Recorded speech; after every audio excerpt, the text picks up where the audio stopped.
The Jake Asman Show will begin shortly. Thanks to all these great Patreon members who help support the show. Get your super chats ready. Jake will be here in just a moment.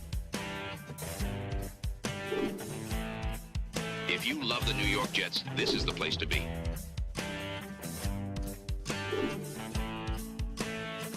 And now, the Jake Asman Show.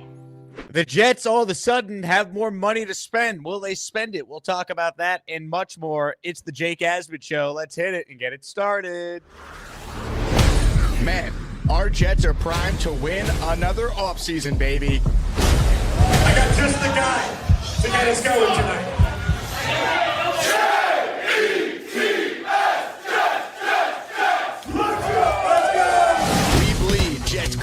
Each and every day. Will the playoff drought finally end? Kings of the offseason, baby. This is what we do. At least we have Garrett Wilson. We have Brees Hall. Please subscribe and hit the like button below. Super chat, baby. Cut the line. We have Sauce Gardner. We have Quinn Williams. Prepare to be underdogs. Now it's time to talk all things New York Jets. It's the Jake Asman Show. Here we go, show number 2 on the day. Before we bring on our guest, Will Parkinson, I want to share the news that we have officially locked in our group ticket rate for this year's ASMANIACS group outing. Jets-Panthers home game on October 19th, 1 o'clock kickoff. If you want to join us and sit in section 129, for those of you that came last year to the Texans meetup, same section, all you need to do is lock in your ticket, and then you're all set. I'll email you the tickets once we get them from the Jets. But you have till June 13th to decide if you want to join us. You'll save $70 per ticket if you buy your tickets with us for our group discount rate. Click the link in the description and lock in your spot for Jets-Panthers, our second annual ASMANIACS meetup. We'll have info on a tailgate as well the morning of when we get a little closer. So tailgate before the game, and then the first 45 people who buy a ticket, you'll get a field pass to go on the MetLife field after the game. So Jets-Panthers, group buy, link is live.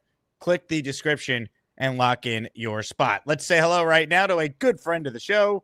He is the host of the Turn on the Jets podcast. The great Will Parkinson joins us now. Will, we normally have you on Mondays after games, so I figured off-season check-in. Let's get you on a Monday here. OTAs continue tomorrow. How we doing, my friend? Good, man. Good. It's gonna hopefully be nice this week. Got some golf in over the weekend, and unfortunately, you look like you got color. You look like you got a little sunburn. Of course. I go deep V eye on the course, but no, next season obviously ends, and unfortunately, the Yankees kind of played like ass for the first 48 hours. No pun intended to the ass man, but they got a win last night, and DJ May, who will be a Yankee for another 2 days, hopefully no longer. Shocking that he had 4 hits. How about Ryan Yarborough, though? Shout out to Yarborough. That guy's awesome.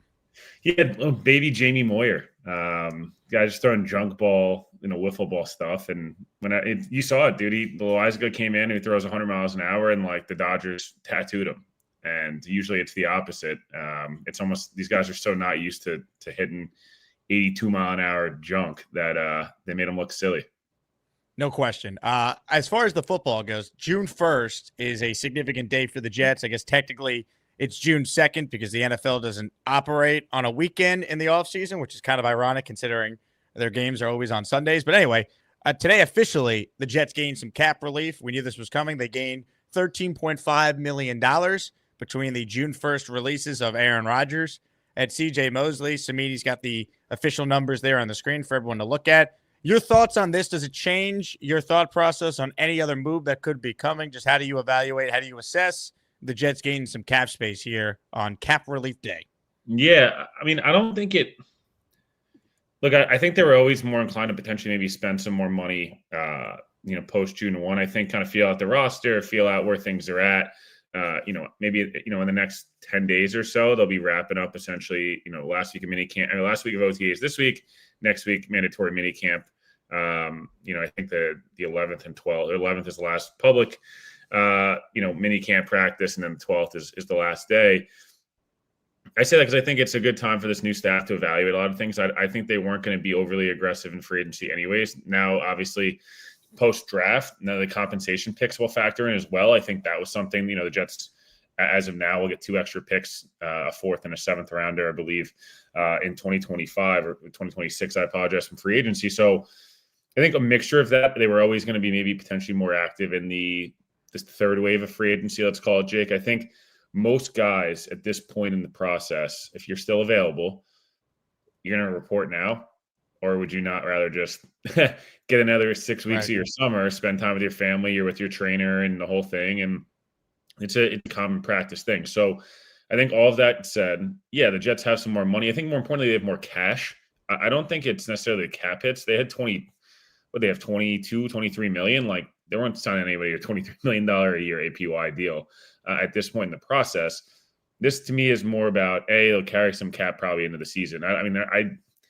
Maybe they make 1 or 2 moves. I could see them making maybe a 1 or 2 moves at defensive line, I think is the most likely scenario. I don't think receiver happens unless Lazard gets moved when there's like a Rodgers situation. Unless that happens, I think it's more likely a defensive line.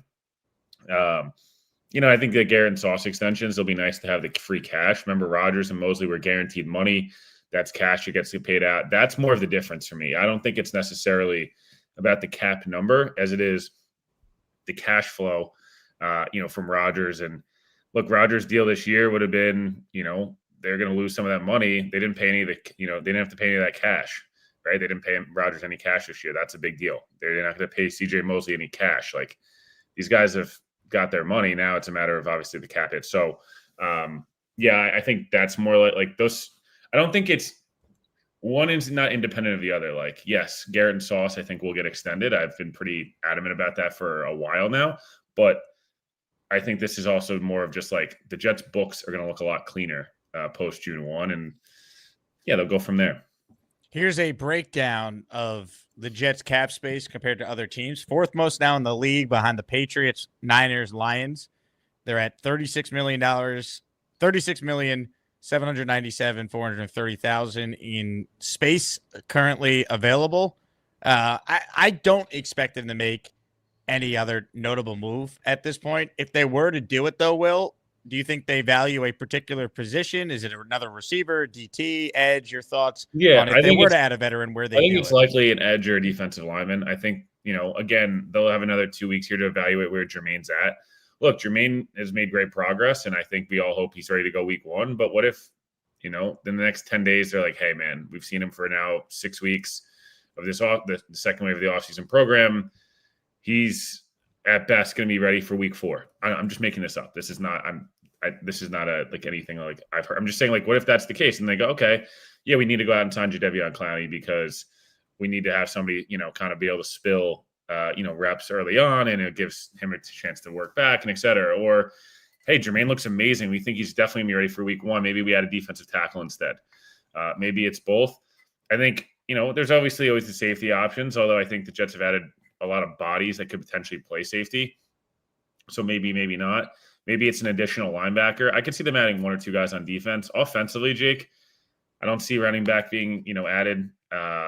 Frankly, at receiver, like, who are they adding right now that's actually going to make a tangible, meaningful difference that they're going to pay?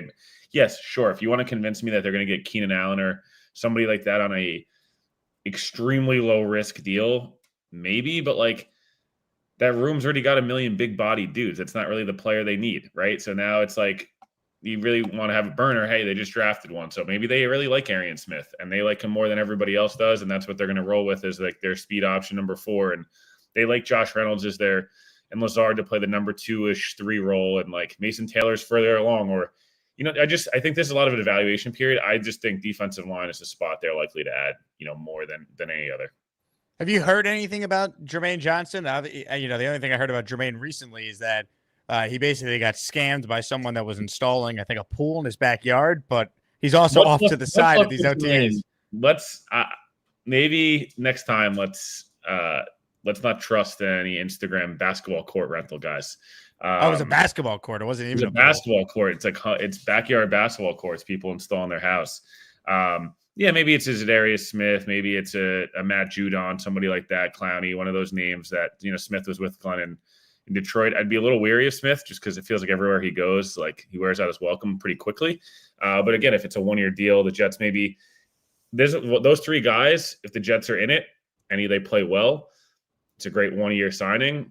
If they're out of it and they're 2-6 at the deadline and those guys are playing well, you flip them for a 5th or a 6th round pick and you just continue to add draft capital going forward. So those are the type of names I would maybe look at. In terms of Jermaine, the biggest thing is like him and Will McDonald both put on like 15 pounds each.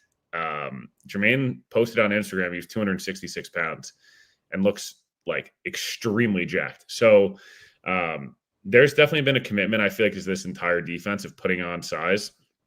Quinnen looked like he was in really good shape, but like bigger. Under Saleh, everyone played probably 10 or 15 pounds lighter to, emphasize speed. It feels like under Glenn, they're going to obviously want to play fast, but the defensive line definitely was a little soft in the pants last year, right? They got run over a lot. I think they've probably all made a commitment to being, putting on some size and getting bigger. So, Jermaine looks great. By all accounts, he's doing awesome. My point being like, if they felt like for whatever reason, hey, we don't feel great about it, I think they need one more regardless, Jake. But like if they felt like this guy's not, Tyler Barron looks like he's way heavier than what I thought, which isn't a bad thing necessarily. So yeah, I'd probably see defensive line is the spot I'd most key in on of what they could add, in free agency.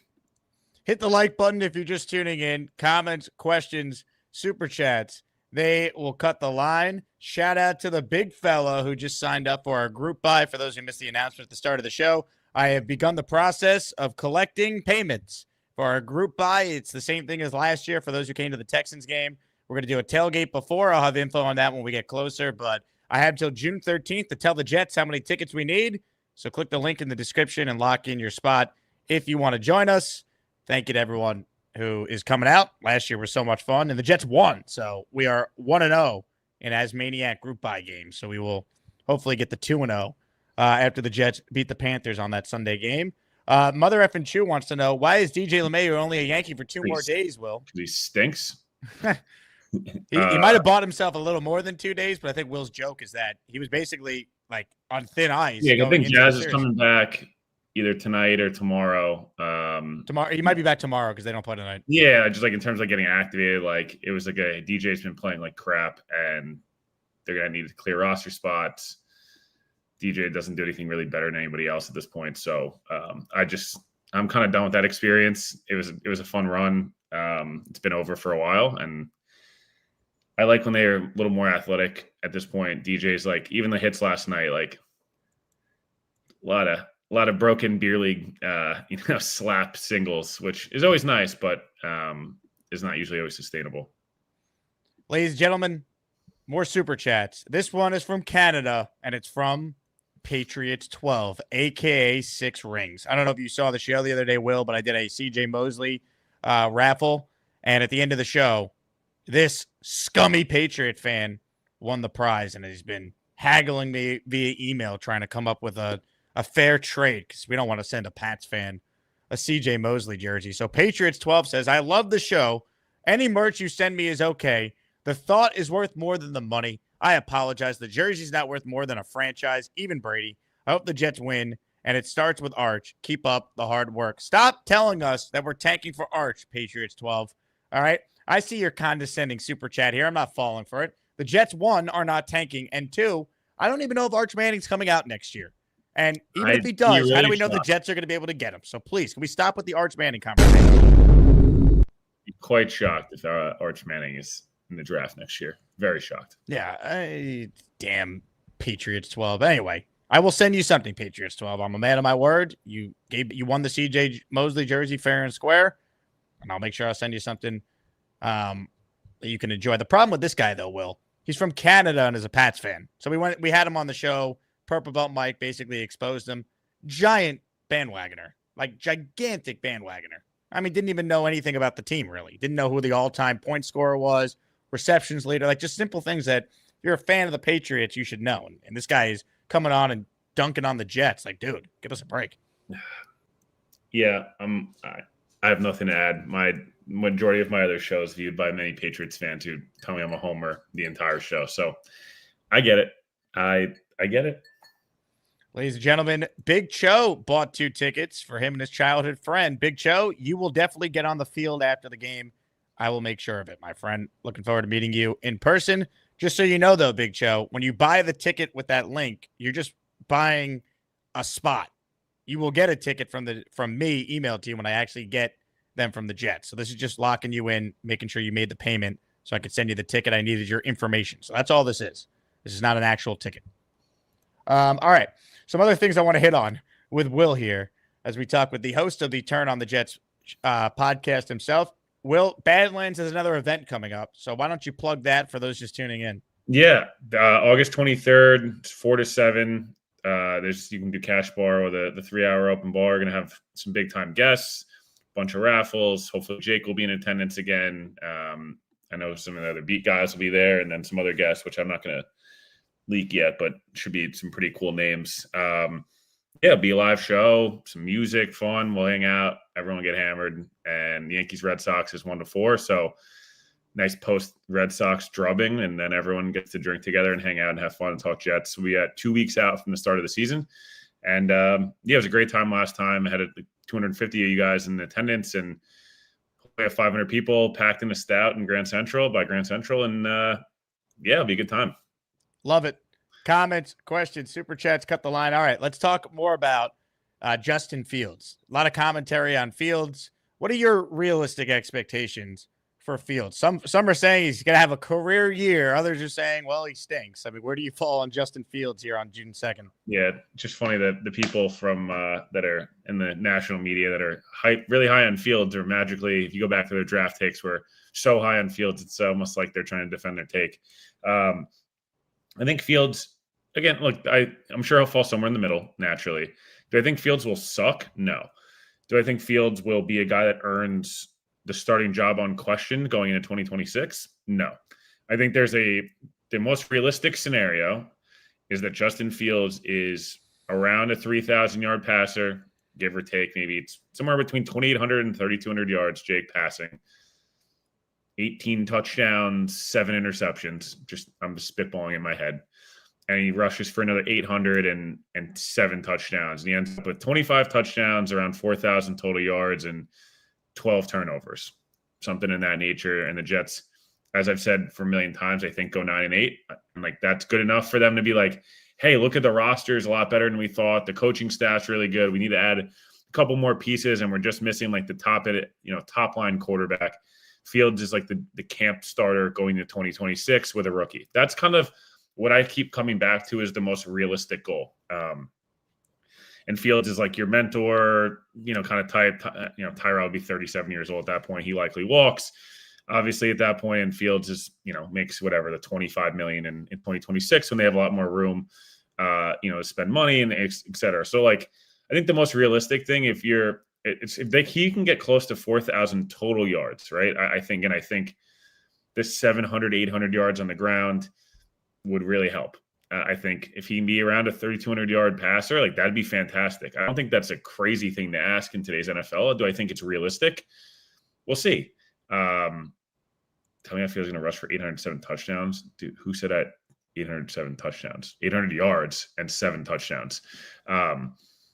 Yeah, Matthew Smith is not the brightest, so you can ignore his comments. I just was a little confused. Obviously, I'm not an idiot and didn't take 807 touchdowns. But point being, hey, can he be the 18th best quarterback in the league, Jake? The 20th? I think it's possible. With the coaching staff being, I think, should be significantly better. I think special teams and the defense should be a lot better. The offensive line should be a lot better. Is that not worth potentially 4 wins? Right? And is Fields by every advanced metric was the same quarterback Rodgers was, a shorter sample size. All the adjusted metrics, they were pretty similar quarterbacks. And Fields, obviously, with the legs, you're hoping, can Fields then, he's improved every year. Can he be 10% better than he was last year with a better offensive cast? And, you hope a coaching staff that's a little bit better. All right, you have the numbers there. The last 12 games, he's been pretty decent. He's not amazing. He's going to be able to move. Can he get better from what he's done the last 12 games? That would be the question I have, because I think if he's better than that, then this team could actually win 9 or 10 games, maybe, if the coaching is really and even good. if he's like they go 7-10, but the coaching staff you're sold on, like Glenn looks like the guy, right? You're like, we have the coach, the young guys improved, or whatever, 7 or 8 wins. I'm just using as the example, but like, hey, they lost a bunch of heartbreakers at the end. They just needed some more talent, but like, wow, man, like we're gonna have some cap space. We have a ton of draft picks in 2026. We're feeling really good about where we're at. Like, I just think you need to see from Fields and from Glenn specifically, the two most important pieces, obviously, of this team. Can you feel like each week you have confidence in them and different things like that? They're not hindering your ability to win.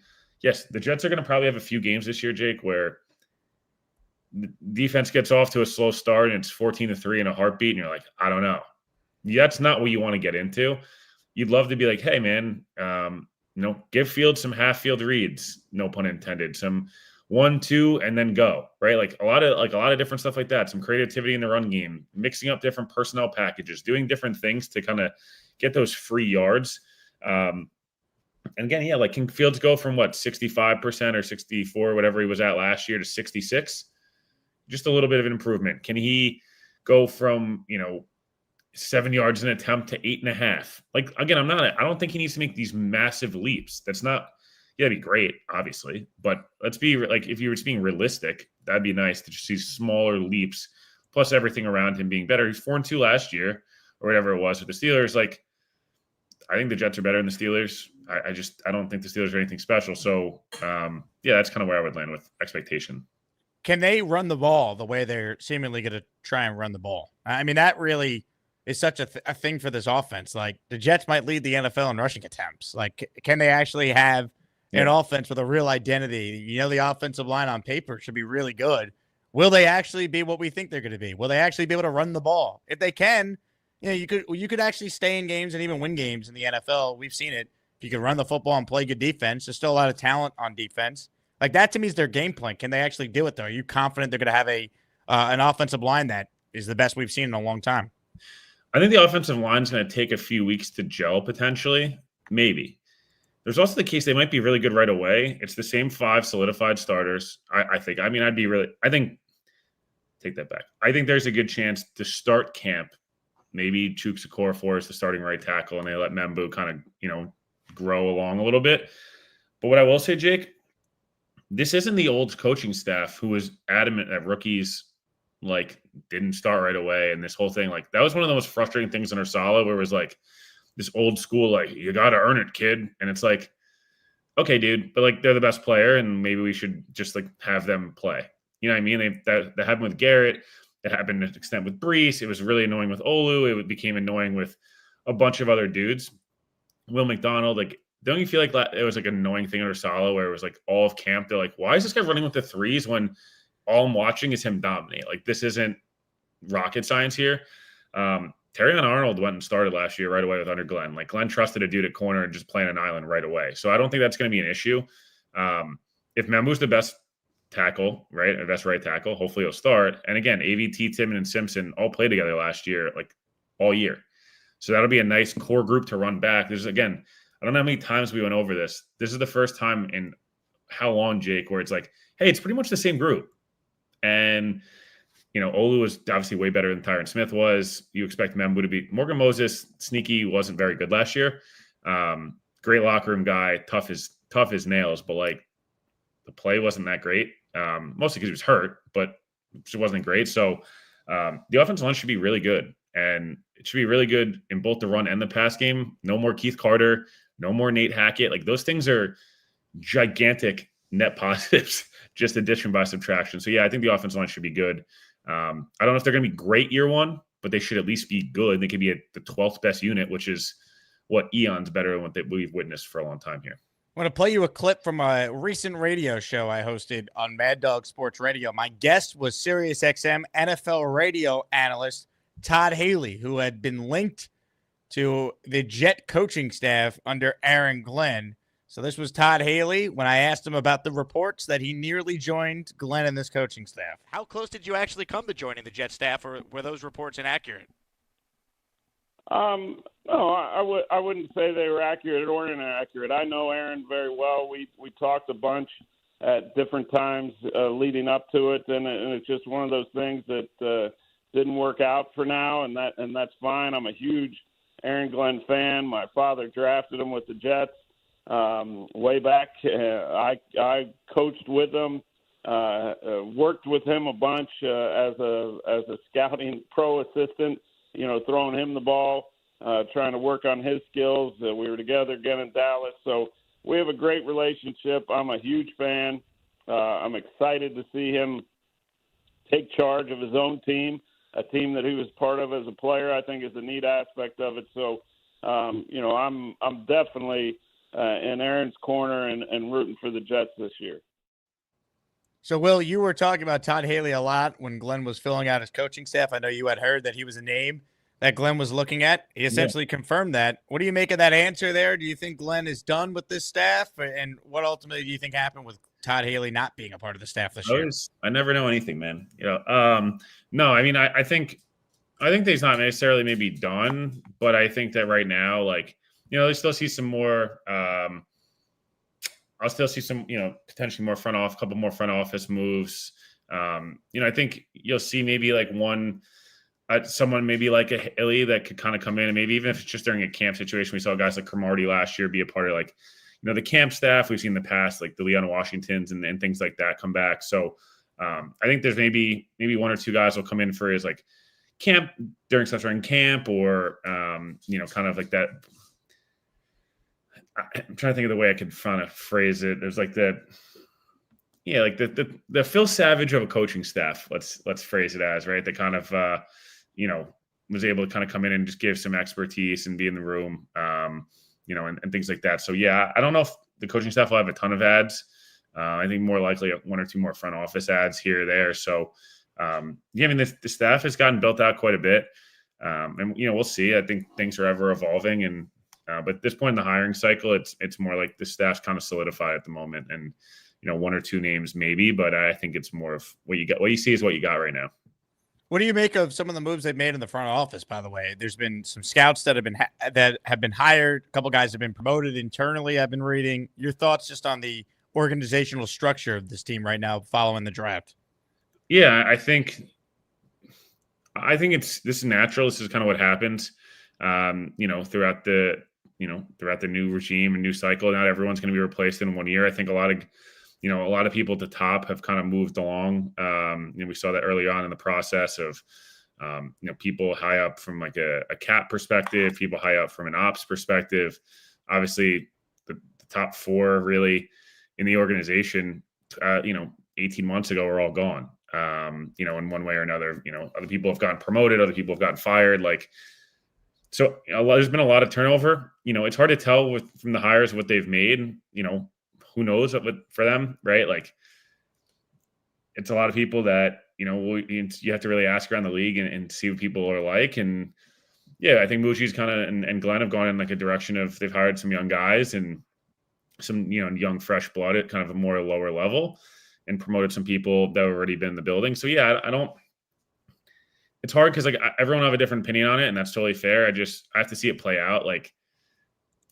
We'll see what these guys are like here, right? Other organizations, hey, like I was with the Raiders, the Raiders were run differently. They just let go of everybody, right, and brought in a new regime. So it's hard to tell until we see these guys in action. But yeah, they've definitely gone kind of in more of a youth movement, and we'll see if it kind of works. Obviously. If you're tuning in live, hit the like button, subscribe to the channel. Earlier on the show, we announced the winners of our 27th ASMANIAC raffle. I've been in touch with every winner but one. Green Gang, you won a signed white Walt Clyde Frazier Knicks jersey. Green Gang, email me, asmanjake@gmail.com, and let me know where to send your jersey to. To everyone else who won a prize, it has already been sent out, which means it's time to share the prizes for our 28th ASMANIAC raffle. Full disclosure, I thought the Knicks would be playing in the NBA Finals, so I bought another Walt Clyde Frazier jersey to give away this week on the show. It comes in blue. Our second prize is the Kevin Mawai signed jersey with the Hall of Fame inscription, and our third place prize, can't wait, is a signed Bart Scott jersey. Those are the top three. Gift the membership for your chance to win any of those 3 prizes. And the more memberships we get, the more prizes we will add throughout the week. Comments, questions, super chats. If you have a question for Will, write it in and we'll pull it up on the screen.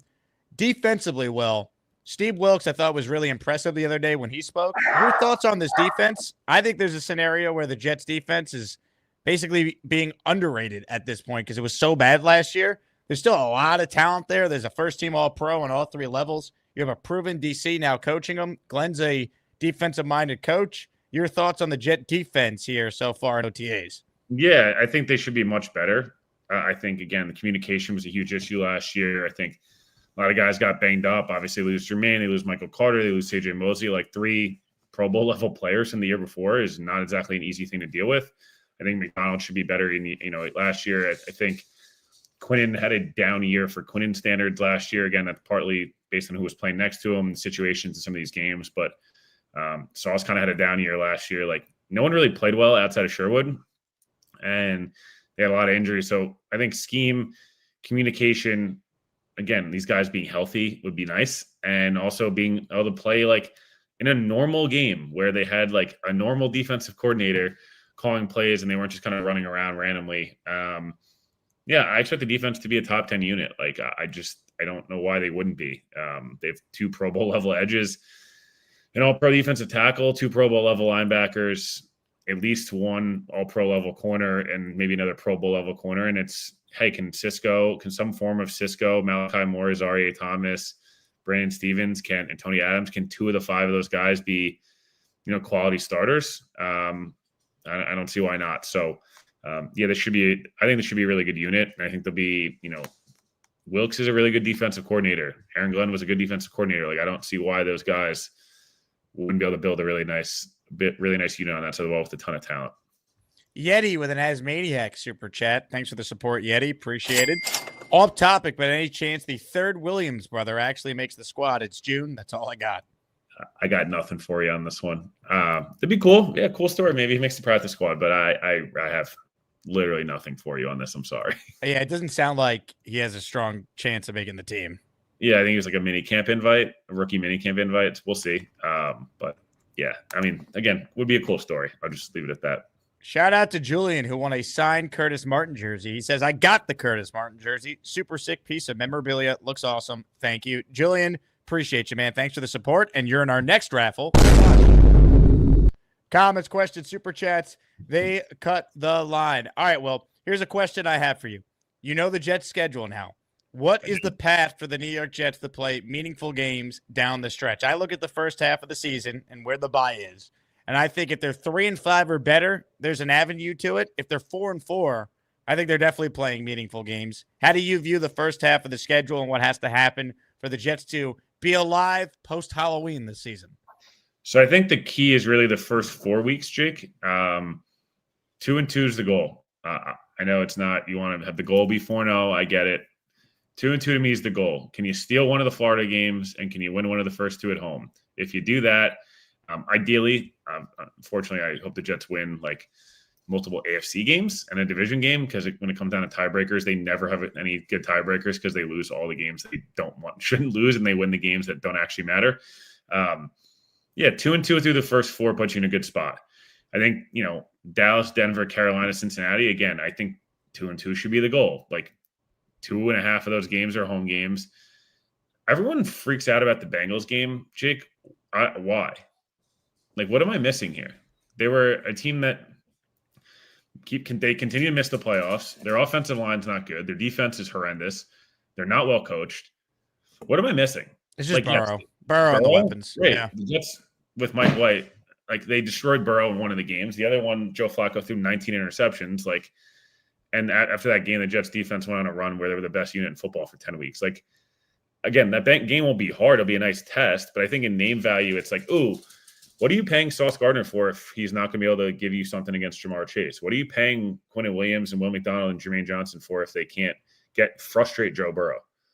Like, the Jets defense is built to defend the pass and get after the pass rush and get after the quarterback. And, like, I don't know. That's one of those games where, yes, I know they're a good team. I'm not saying that, like, they're just really carried by an offense. And if you can run the football game, you can run the football well and, like, control them. We saw the Patriots go in there last year and do that exact thing. The Patriots team sucked. They went in there, they beat them up in the trenches. They ran the football well. They hit Burrow early and often, and they won in Cincinnati. Like, my point being, like, I don't know. Dallas might win the division. Dallas might also suck. The Panthers were terrible last year. Like, the Broncos could have potentially be a fluky team that last year, like, caught a lot of people off guard. And, like, the Jets should have won that game. My point being, I'm not saying the Jets are good. I'm not. I'm just saying, like, at the beginning of the schedule, everyone's like, oh, 1-7's on the table. Maybe it is, Jake. But I also like 4-4 is very much on the table. And if they're 4-4 going into the deadline, hey, the Jets maybe get creative and say, ooh, like, let's add a controllable piece here. Or like, let's stay put and we don't have to start moving guys. Or like, it'll be an interesting. I just think 4-4 is very much on the table. I just don't see why not.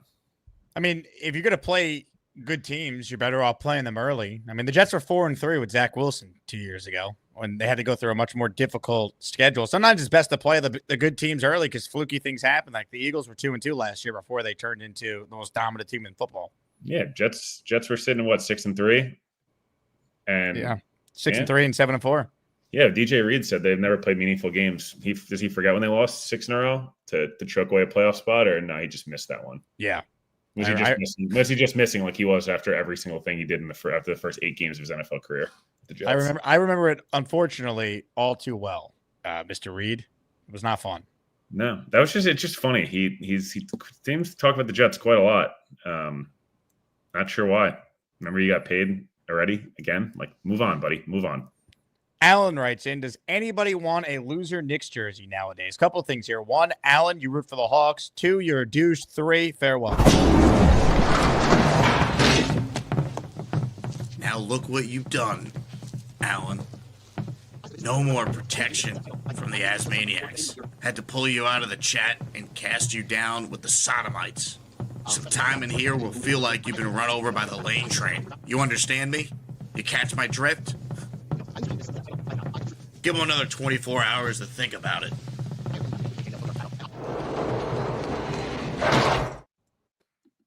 A Hawk fan is talking trash to the Knicks. And also, the Knicks might have lost. Wall-Clad Frazier is a Knick legend forever. He's a 2-time champion. Enough said. And we're giving away his jersey if you want in on our next raffle, plus Kevin Mawai jersey, plus Bart Scott jersey. All 3 of these items come with certificates of authentication. Comments, questions, super chats, last chance to get your question asked to Will. Have you heard anything about young players that have stood out? I mean, there's been a lot of buzz about Arian Smith. Should the Jet fan be cautiously optimistic about him, or is it way too early to be excited about a guy that many people thought was going to go in the 6th or 7th round or maybe even undrafted? I think you can be excited. I just think you need to have fair expectations. I think, like, if he carves out a role as your number 4 receiver, that's a speed demon threat that can stretch the defense and he contributes on special teams, that's a win. That's okay. That's reason to be excited. If you go with the expectation he's going to be your number 2 receiver and he needs to be Deshaun Jackson and needs to have 850 yards and 7 touchdowns as a rookie, I'd be surprised. It'd be amazing, Jake. It'd be awesome, but like, I just don't see it. I think I see more of like 20 catches for 300 yards and 2 touchdowns that are like, and he opens up space because he, once or twice a week, they throw him a 60-yard bomb. And like, sometimes it connects, sometimes it doesn't, but at least that option's there. And hey, can he, he's able to stretch the defense a bit. So I think there's reason to be cautiously optimistic. I think Membu's going to be a good player. I think Azaria Thomas has been really impressive to everybody I've asked in that building over since he was drafted. And he's been really good in practice. Jamming guys, pass breakups every day. He's going to be a good player. So, I think there's plenty of reasons to be excited about those first 3 picks specifically. But, again, there's an avenue for Arian Smith to be good or, reasonably good. I just think that it's not going to be like a seamless overnight sensation. Week 1, we're not like, he got 12 targets this week. I think it's more like he got 3 targets. He stretched the defense once and it opened up stuff underneath for Garrett Wilson. And like, that's awesome. That's all we need. Good question here from Adam, who says, who will have more receiving yards, Mason Taylor or Josh Reynolds? I'll go Josh Reynolds. people like think Josh Reynolds sucks, and I don't really get why, Jake. Like he was the number 2 receiver on that Lions team, 2 years ago that went to the NFC title game, like 2023. Like he had 600 plus yards and 5 touchdowns. Got shot in the head last year outside of a strip club.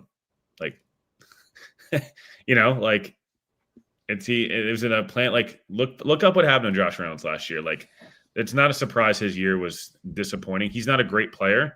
I think he's just seated or slotted one too high. Oh, I agree. Ideal, like, too high. If he was your 3, you feel really good. Yeah, but I agree. If Brees is your 2, where it's like Brees is going to catch 70 passes, Garrett catches 110, Brees is at 70, Josh and Lazard are both 45, Mason's at 40.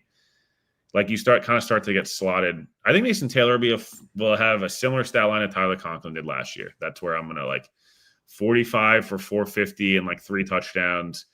He's a good blocker, and it's like, hey, he's 21 years old, and he's putting up like middle of the pack tight end numbers already. I feel good about it. I think if you're expecting Mason Taylor to be a 900-yard receiver again, like maybe down the line, but I don't think that's year 1 stuff. I think tight ends take a while to develop. If Mason Taylor looks like a quality NFL starter year 1, I'd be feeling really damn good if I'm the Jets. Good super chat here. Tyler from Big Fella. He says, Tyler Barron is my sleeper. Give him time. Thoughts on Barron as a guy who maybe could push Michael Clemens off the roster, Will? Unfortunately, I don't think Michael Clemens is going anywhere. I would just say that I think the staff I don't know. We'll see. I don't like Clemens? You think they like Clemens? I think that Michael Clemens is a really good guy.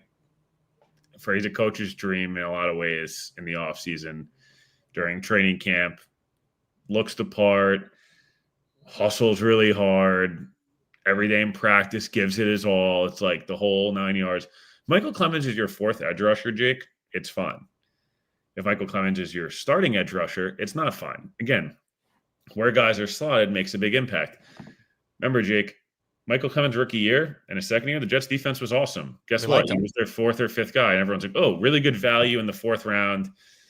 Like he's a contributing piece, right? Like he's good on specials, and like as a rotation guy playing 20 snaps, he's fine. When he's playing 65 snaps, not fine at all. So I think Barron will make the team, and I think he'll have some moments during camp where you're like, ooh. And there'll be other moments where like you don't talk about him for 5 days. I just think I got to see it. Again, who knows? He had some moments in college that were nice. He also like had some stuff that had him drop, a lot. I think having to 4 schools in 2 years wasn't necessarily a coach's dream there. But yeah, I think if Barron and Clemens can be your 4th and 5th guy, it's really that 3rd guy. Who's going to be the 3rd guy on that? That's why, like, hey man, you signed Zadarius Smith, and it's Zadarius Smith and some rotation of Barron and Clemens. And Watts and McGregor, like one of those, 2 of the 4 of those guys make the roster, you feel a lot better than just Clemens and Barron, at least at starting off. Comments, questions, super chats. They cut the line. By the way, I saw someone comment that. I'm not defending Michael Clemens. I'm just telling you what I know. And what I know is that like coaches love effort and hustle guys, and like that's what they do. And Clemens is just that. Like he's just an effort and hustle guy.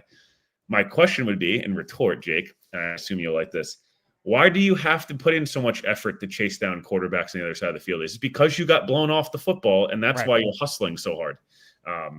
So you deny the allegations that you're a Clemens truther? Read my tweets. Tell me I'm a Clemens truther. I'm probably biased towards a lot of the guys that come on my show, and I get it, but Clemens is not one of them, I can assure you. John wants to know your take on the Jets potentially taking a swing and adding Kyle Pitts for a 5th rounder. I'm good on Kyle Pitts. He makes a lot of money. He would be the 3rd highest paid player in the Jets this year, which is crazy. Not only that, it's not even about that Kyle Pitts is bad. It's nothing to do with that. Jake, he's been on the trade market he's a top 5 pick that's had a 1,000-yard season at a position where guys don't have 1,000-yard seasons.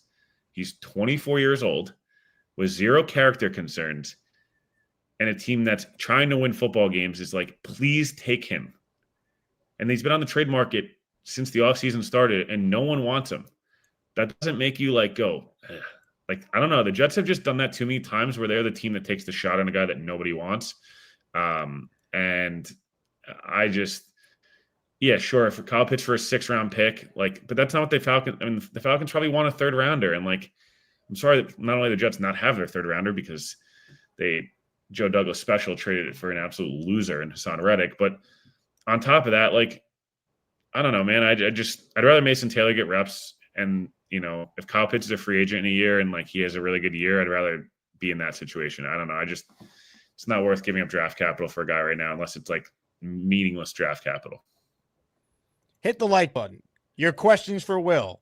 Also, if you get the membership, you're in the Asmaniac raffle. So keep that in mind as well. Will, you have time for a call or two before we wrap? I have like 4 minutes. So all right. I'll start sneaking him in there. Well, I'll tell you who we're going to go to first. We're going to go to a man who earlier today won a signed and authenticated Broadway Joe jersey.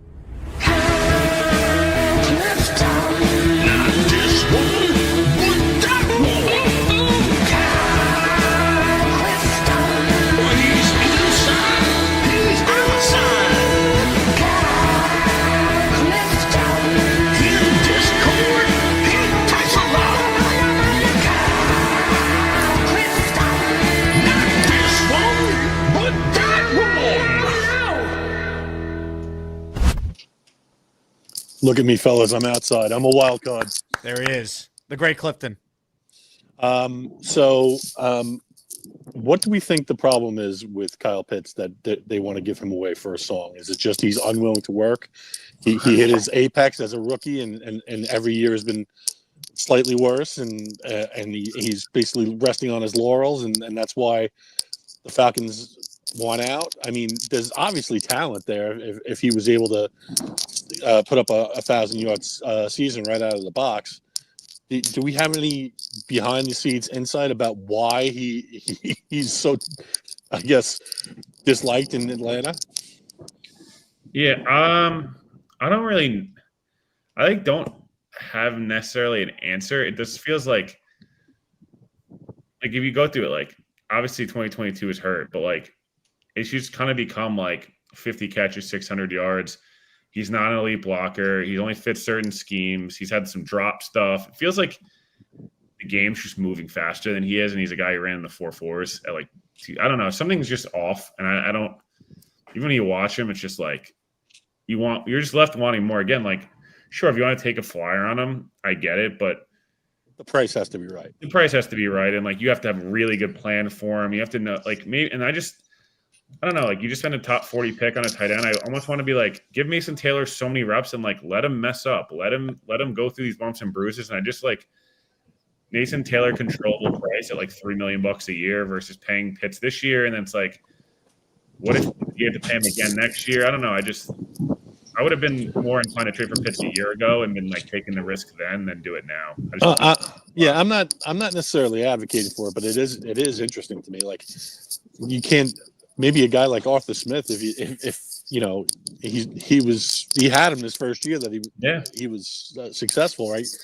No, like if you had a steal, sure, take a shot, right? You got Firemuth and these other guys. Like I don't know, I would say like maybe that's a spot you look for. But if you're the Jets, like I'd rather see the Jets go to try to chase maybe a receiver with controllable years left in Green Bay or in Indy or one of these places where it's like that to me, like.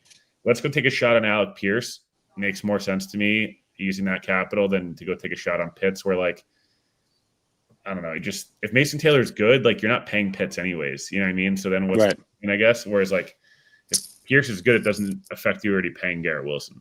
No, it makes sense that the young team like the Jets would be wanting to go with a guy who's about to pop rather than a guy who might have already played his best football somehow. And especially, maybe once Rodgers signs, they'll decide, we've gone all in, and that'll be a move that the Steelers make. I appreciate your time, guys. Thanks, Ladies and gentlemen, the great Kyle Clifton, a champion. Man, what a signed name at Jersey earlier today. Man with a rake with a super chat for you, Will. He says, if any should be cut to establish a winning culture, it is Clemens' steamy pile. His fan base not the biggest fans of Michael Clemens. Oh, man, I'm not either. I'm just here to tell you what I know. And I think the team likes Michael Clemens better than the fans do. That's what I would say. Will, always a pleasure to have you on. A little off-season chat. I look forward to doing the usual Monday after. Pile. That's unbelievably. That's good. That was good stuff, man. Yep. Whoever put that in, that was a well worth $5. That was well done. Thanks for the time, my friend. Of course. Take care, man. Well, I'll see you soon. Will Pod. Follow him on Twitter at WillPod11. His podcast with Badlands, Turn on the Jets. They got their event coming up in August, so definitely check that out if you're looking for something to do. Reminder, Jets Panthers group buy tickets available now. June 13th is the deadline to let the Jets know how many we need. So you're paying for your ticket, and then I will email you your ticket once I actually get them from the Jets. Last year, I fronted about $15,000 of my own money and then had to collect that. That was a mess. So this time I learned, hey, I have a link where people could pay in advance and then send them their ticket. So I've learned from last year. Even though last year was great, it just will make my life a lot easier. So click the link in the description, lock in your spot. You save about $70 per ticket if you book with us. We're in section 129, so we're right in the end zone, lower level. It's a great seat. For anyone who came to the Texans game last year, same section. So it's a little more money this year because a 1 p.m. game is more expensive than a Thursday night on Halloween game, but still a great deal, and we're going to have a great time. Comments, questions, super chats, they cut the line. Ladies and gentlemen, for the first time today, let's say hello to a man who needs no introduction. It is time to unleash the beast.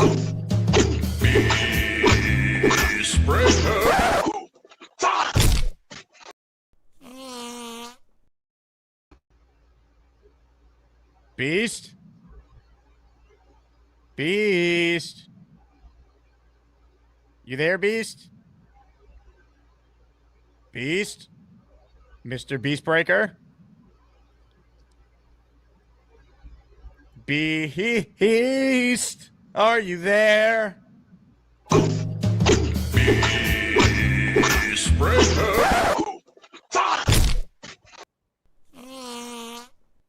Thank you, Beast. Hopefully you come back soon. Ladies and gentlemen, our next caller is making it clear. If you curse, you're gone. Big Cho Jet is on the line. Hello, Big Cho. What's up, Jay? Hello, Big Cho. I'm glad you got your ticket locked in. Yeah, I'm locked in, man. I got 2 tickets. When I ordered it, one of the tickets I put my name, and the other ticket I put my friend's name, but I put my email on both. That's totally fine, Big Cho. Okay, so him and I will be able to get on the field. Yes, I will make sure that we get a field pass for both you and your friend. Nice. That's awesome. Can't wait. It's going to be a great time. Yeah, I'm looking forward to it, man. I'm looking forward to meeting you. Likewise, Big Cho. It's going to be a day that we will remember for the rest of our lives. I hope so. I'm looking forward to it. Will I be able to meet Fireman Ed? I have no idea. Okay, you had mentioned maybe finding out where he's tailgating and. Well, I can tell you where he tailgates, but I can't guarantee that you're going to meet him. Oh, okay. All right. Because didn't you say he was asking about me at the draft party?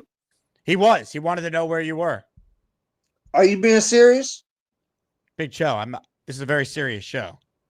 I got you. No, that's good, man. I appreciate you asking about me. Gator writes in, Big Cho scares me. I shit myself when he calls in. Oh, don't be afraid, Gator. Why do I make him nervous? You know, I don't know. Or maybe he just has stomach problems. Yeah, maybe. You have to watch what you eat. Nate writes in, Jake, please ask Coach Cho if he taught Tex Winter the triangle offense. Yeah, that's between me and him. JD wants to know what kind of defense would you have drawn up for the Knicks? Well, I like to press. I know it's a little different in the pro game than it is in the college game, but we like to press full court and also run and jump in the full court area as well. So for those of us that might not know what run and jump is you guarding your guy with the ball as tight as you can. You try to make him turn. The opposite guy guarding the other guy coming up the court leaves his man and runs and jumps to trap the guy with the ball. The other guy, mid-court, rotates over and steal the pass where he's going to throw it to the guy that vacated his man.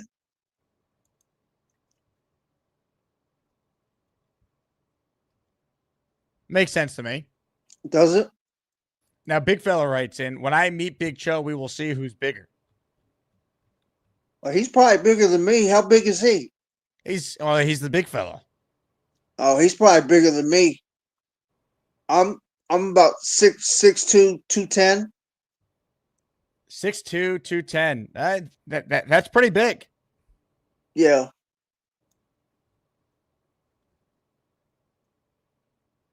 Anyone have any questions for Big Cho? Write them in now. I'm a nice and lovable guy, though.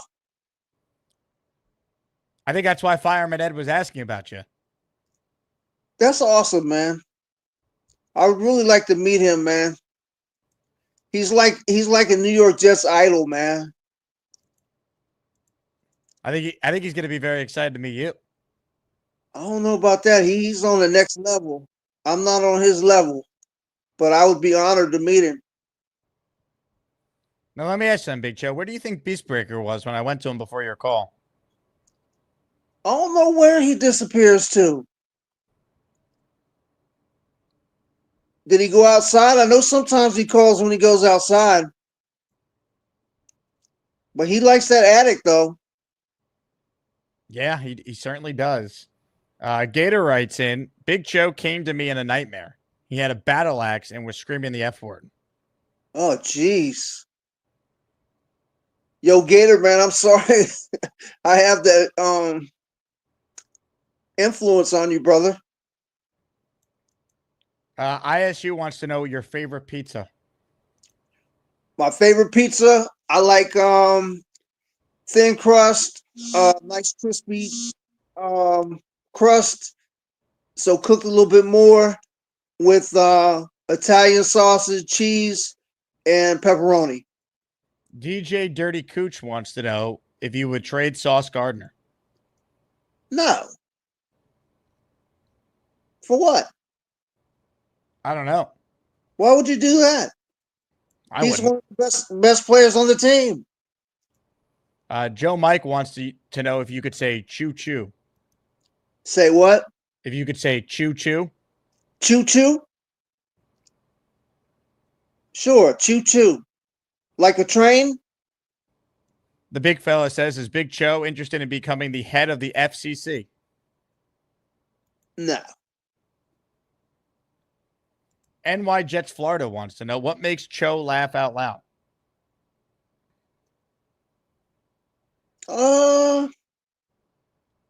That's a good question. I don't have an answer. When was the last time you had a good laugh? I laugh sometimes listening to the show. Who's your favorite Asmaniac that regularly calls in? My favorite Asmaniac. I really don't have a favorite, to be honest. Well, what typically has made you laugh when you watch the show then? I mean, Beast makes me laugh when he tries to swing a bat and falls down. So Beast makes you laugh. Yeah, what are your thoughts on Bobby and Charles? Bobby Midnight? Yep. I think he's a fine guy. Charles is okay. I got no problem with either one of them. Charles is just okay? No, I mean, you know what I'm saying. They're fine. I have no problem with either one of them. I'm sure they're outstanding young people. Jack wants to know what callers you don't like. I like all the callers. I got no problem with any of the callers. Oregon Jets wants to know how you feel about speed dating. Speed dating? See, he made me laugh. There we go. There you go. Speed dating. There you go. You made me laugh. I want to say I've never tried it. So, what do they say? Don't knock it if you haven't tried it. Large Marge writes in, if Cho brought me on a hot dog date, what toppings would he put on me? I mean, the hot dogs. On her? Or the hot dog. I don't know what you're into, Big Cho. Maybe you like a little mustard all over the body. Nah, man. I like on the hot dog, a little mustard, a little relish. Not on the body. Ted wants to know your perfect lady. Perfect lady. First of all, she's got to be fine, man. Like model looking fine. Okay. Intelligent. Nicely built, in shape. Nice legs. Have you ever run the full court press on the bedroom? Full court. I'm getting drilled with a bunch of questions. Are they really asking you these? These are real, Big Joe. You'll see in the chat. Joe Mike wants to know, do you ever shave with a machete like Charles Gorman? No, I don't do that. That was crazy, man. He's lucky he didn't cut his jugular. Gator wants to know if you could say, this is my rifle, this is my gun, this is for fighting, this is for fun. You're going to have to say that again slower. That's on Full Metal Jacket. This is my rifle, this is my gun, this is for fighting, this is for fun. This is my rifle, this is my gun, this is for fighting, this is for fun. Well done. Last chance to get your questions answered by the great Big Cho, our resident coach, who regularly tunes into the show. Nate wants to know, are you staring into space or you're watching the show on a TV in front of you? I'm actually watching a baseball game. I'm sorry I'm not looking at the thing. I'm watching a North Carolina-Oklahoma baseball game. I'm actually getting ready to watch Wake Forest. My daughter goes to Wake Forest. They play winner take all against Tennessee tonight at 6. Big Fellow would like to know, who do you think wins in a fight, Batman or Bruce Lee? Oh.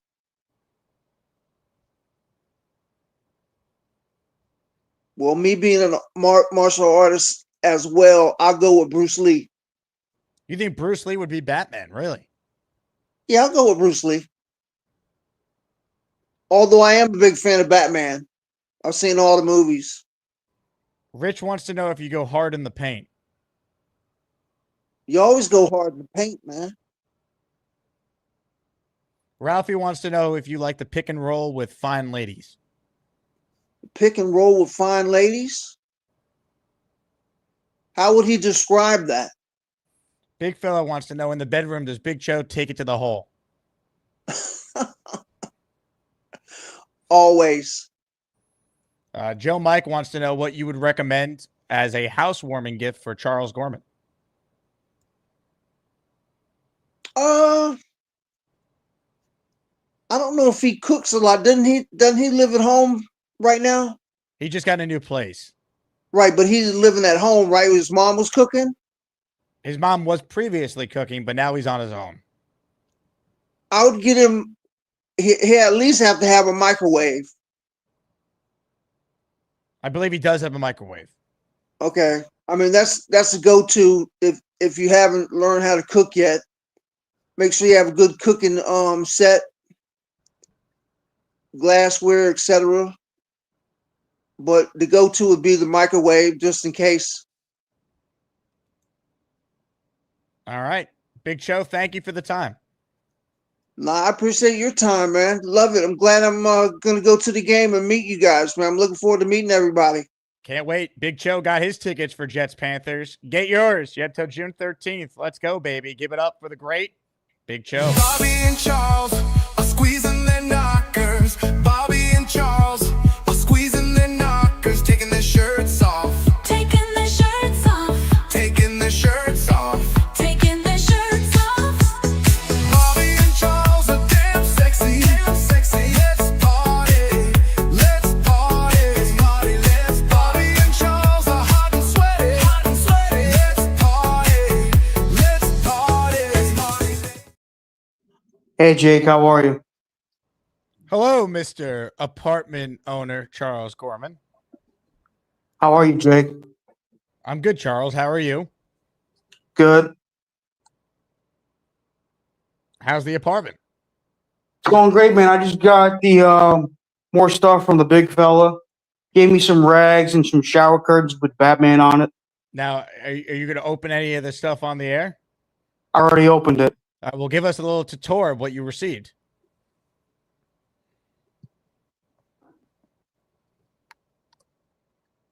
Here's the Batman stuff, and I already have shower curtains, so I put them right over there. I already put my Batman shorts or my Batman boxer briefs in my laundry in my clothing bob bag. You should put them on the show. Put them on. I already got shorts on. Well, just do a little swap. Okay, hold on. All right.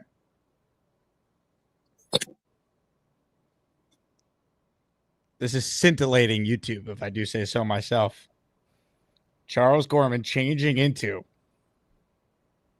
his Batman shorts that the big fella sent him. Now, let me check when my gift is going to arrive because I ordered it over the weekend. I'm a big fan of Batman too. Charles, I'm going to revolutionize the way you poop. All right. My gift arrived. What? Charles, my gift arrived. It says it was delivered to the mailroom. I'll go downstairs now. Go get it. Yes, I need to see this on the air. Here's my Batman box. Yeah, this is a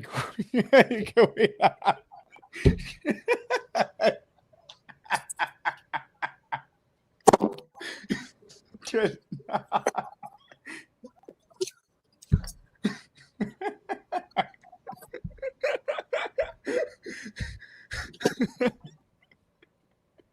All right. Happy Monday, everybody. How's Big Chug doing? I just don't talk about it. Hey, shout out to the 4%ers. You got quite the show today. All right, Charles, take us to the mailroom. I know you asked him about me and Bobby.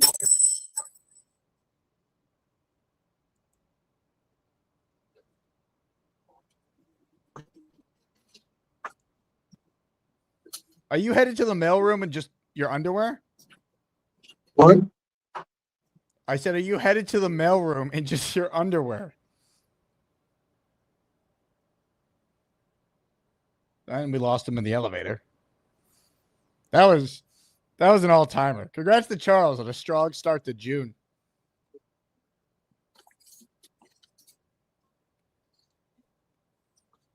Oh, God. Here we go. You just got to stay with this, though, because you never know what we're going to get from Gorman. Ralphie says that Charles is large and in charge. Nicholas calling him Charles Tripod Gorman. Dirty Cooch. I didn't get it, Jake.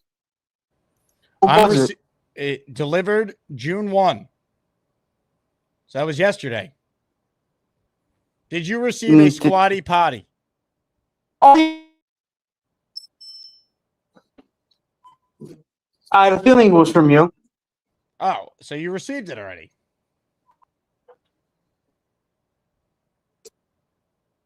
Charles?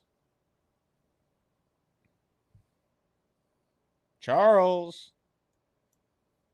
We lost him in the elevator. Charles Gorman. There you go. Don't move. Oh, shit. You're not kidding.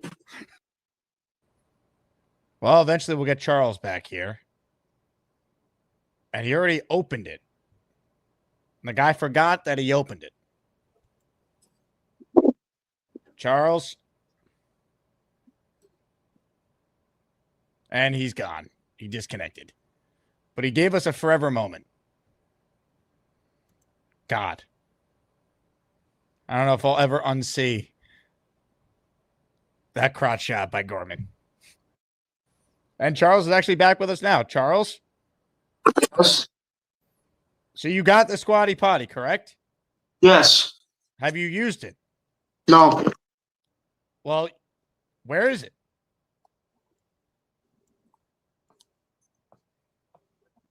Right there. So let's go. Go put it in your bathroom. Oh, Christ among us. Let's go. This is a big moment. Put the lights on. We want to see what's happening here.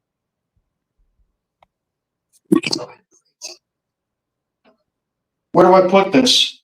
You put it underneath the toilet. It's in the shape of a U because it wraps around the toilet. Now I can't see anything. Where's your phone? Right here. Hold on. Are you putting it on the toilet? Oh my God. Put it on the ground. Holy. On the ground. There you go. I just did that. Okay. Now, here's what you're going to do. You ready? You're going to take the toilet, the toilet bowl, right? And put it down as if you're dropping a Deuce McBride. All right. Yes. Okay. So put it down. Now sit on it. All right. We're going to teach you how this works. All right. Sit on it. All right. Sit. I am. Now move the Squatty Potty up. All right. So your legs go on it. All right. So it's like your knees are closer to your body here. Are your legs on? Oh, geez. No, we don't need to see this. No. Leave it on your legs. There you go. That is how it's done. That is what we're talking about. You can move it out a little forward.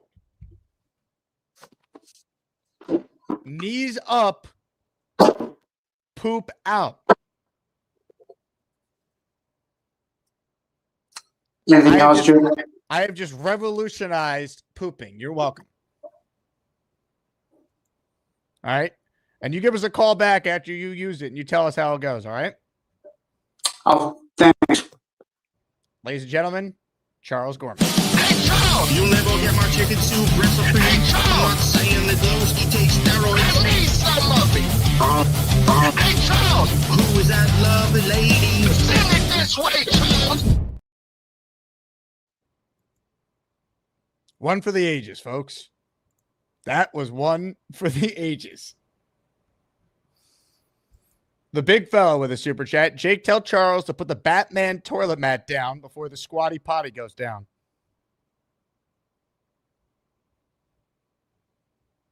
Fantastic. Charles, do that. But big fella, I'm very skeptical of that happening, given the fact we just watched Charles Gorman have no clue what he's doing.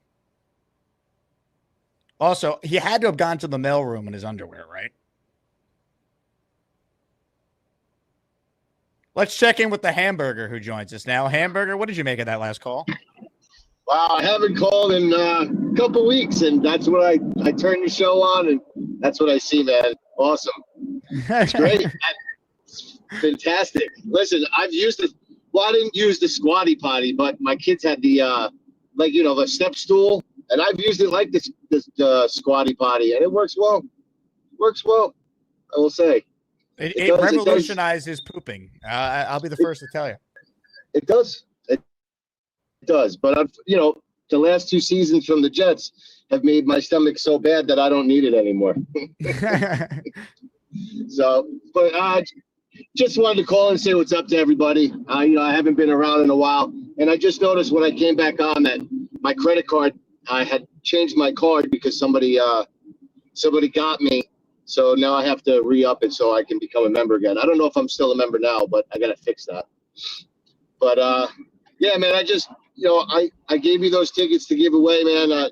I'd rather see 4 Yankee fans go than me and like some guys from work that I don't really care too much, man. I'd rather have some actual fans of the team go and watch. So we'll use them as a giveaway. Yeah, we'll make sure they go to people that could actually use them that are fans of the team. That's beyond nice of you, Hamburger. We'll take good care of you with a bunch of stuff that's coming your way in the mail. Don't worry about it, man. I appreciate what you've done for me in the past on this show. So, listen, man, I don't have much to talk about Jets.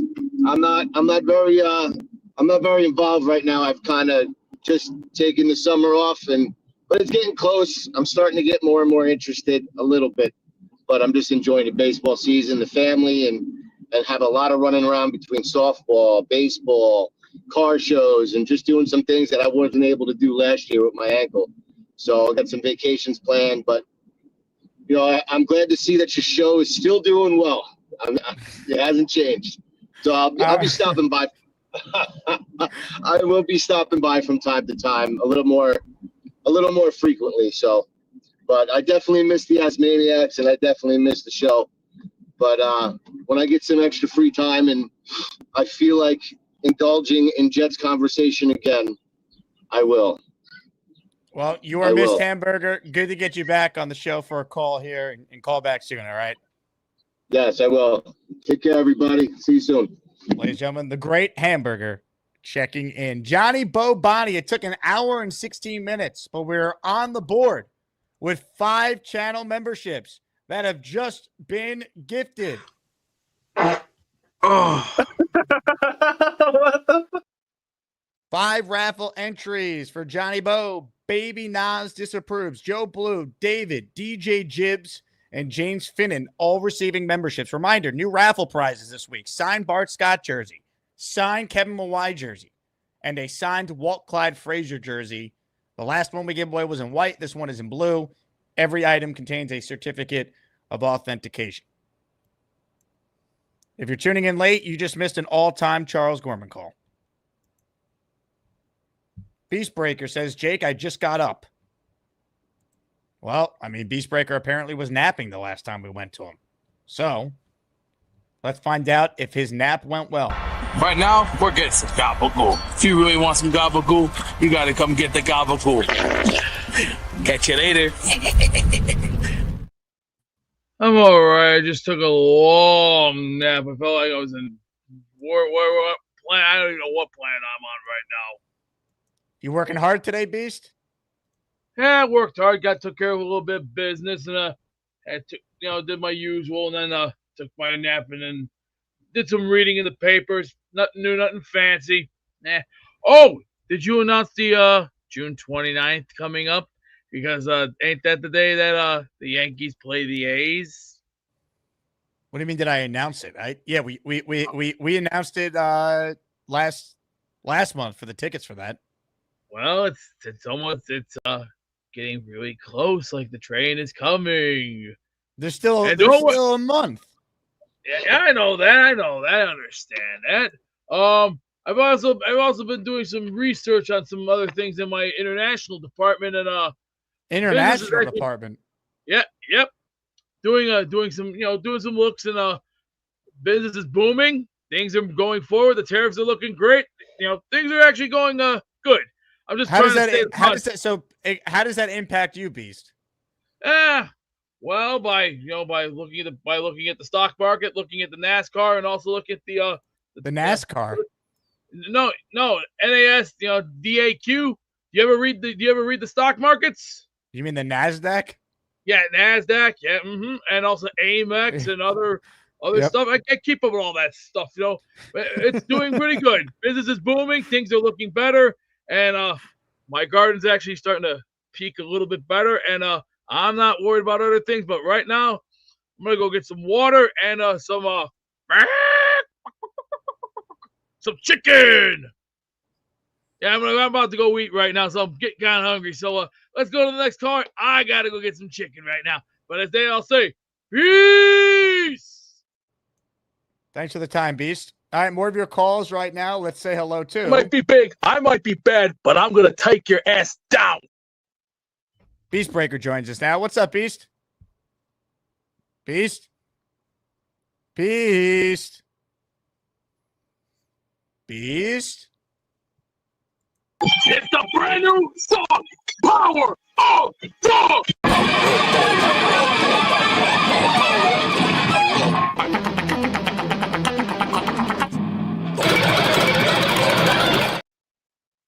Hey, shout out to Johnny Bobani, who became a channel member the old-fashioned way by signing up. He's in our raffle for one. Thank you, Johnny. Appreciate your support. Ladies and gentlemen, a man by the name of Charles Gorman is on the line. He is called back in. Now, why? I don't know. But I'm not doing my job unless I immediately take his call. There you go. Don't move. Oh, shit. You're not kidding. You told me to call you back after I'm done using the squatty potty. Oh, you actually used it? Yeah. What'd you think I did? I didn't know you had to go in that very moment, Charles. Well, I didn't expect to go until I actually had to go. So you sat. So hold on a second. You sat down on the squatty potty after that call, and you had to actually use it for real. I had to take a dump, yes. So you could poop on command? I wouldn't say I could poop on command, but you were able to squeeze one out. I squeezed a lot out, Jake, yes. Wow, a lot out. All right. Did you also hear? I just heard that the guy who created sports science passed away. Look, with all due respect to John Brenkus, I'm sorry to hear about his passing. I don't care about that right now. I want to know how the squatty potty procedure went after I spent cold, hard money. It worked well, Jake. It worked well. Did you notice a difference? Did you notice it? Yes, I noticed a huge difference. Really? So you noticed a smoother dumpage? I won't say smoother dumpage, but it was an interesting feeling. So do you think it's something that is going to be a staple of the new Gorman apartment? Probably not, but I'll give it some thought. What do you mean probably not? It sits there. It doesn't move. That's true. I forgot about that. Hate it when I don't think. So let me get this straight. You had your knees up high, and you were able to get through the entire. Yes, I was able to pump out some. You know what?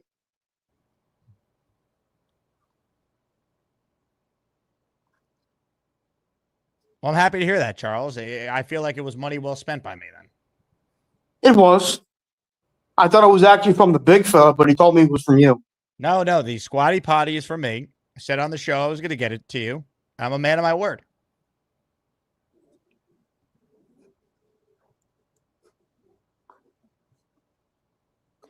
But yeah. Now, did you wash your hands? Of course, I always wash my hands. Okay. Now, have you heard of dude wipes, Charles? That's going to be the next thing I might have to send you. I'm not interested in dual wipes, thank you. No, dude wipes. Dude wipes? What the hell are dude wipes? They're wipes for your derriere, but they're specifically for males. I'll pass on that, thank you. I'll stick with toilet paper. You're too good for dude wipes? Yes, I think. Why? I'm just not interested in dude wipes, Jake. That's it. Well, once again, you're going to have to trust me. Did I steer you wrong with the squatty potty, Charles? No. So why wouldn't you trust me? Fine, I'll try the dude wipes. Have you heard of baby wipes? Yes, of course. I had them when I was a baby. Right. And these are better because they're for dudes. They're made specifically for our species. Fine, you want to give me dude wipes, give me dude wipes. Well, you don't sound very appreciative of my gestures, so now I'm kind of rethinking the whole thing. Well, Jake, I mean, you don't have to get me every... Look, I got shower curtains, I got floor towels. I don't need wipes for my ass. You might, Charles. I've seen you kind of living alone so far, and I'm questioning a lot. I'm just trying to help you. Questioning a lot? I've been doing pretty fine on my own. Is your toaster still in your closet? Yes. I'm not using it. It's unplugged. Do you have a mattress yet? A bed set up? It's coming on June 9th. It's June 2nd. They're coming in within a week, Jake. Calm down. You're sleeping on your couch every night. It's not a bad thing. I've slept on a couch before. Are you currently wearing the Batman boxers? No, I took them off. Okay. Is the microwave still on the stove? for now, but I'll take it off. Okay. Big fella says that he got you a Batman bath mat. Have you used that? I know he did. He gave me a lot of bat mats. Give me bat curtains. Well, are you going to install the bat mat? Because that's pretty easy. You just put it down. In the shower? I mean, if it's a bathroom mat, it doesn't go in the shower. If it's a shower mat, it does go in the shower. I don't know which one it is. Well, I have floor towels, so I'm good. You have what? Floor towels. Show us what a floor towel is. Sir Luca is in the raffle for one. Sir Luca gifting a membership. Also, Felix, who won a signed CJ Mosley jersey earlier, he became a channel member as well.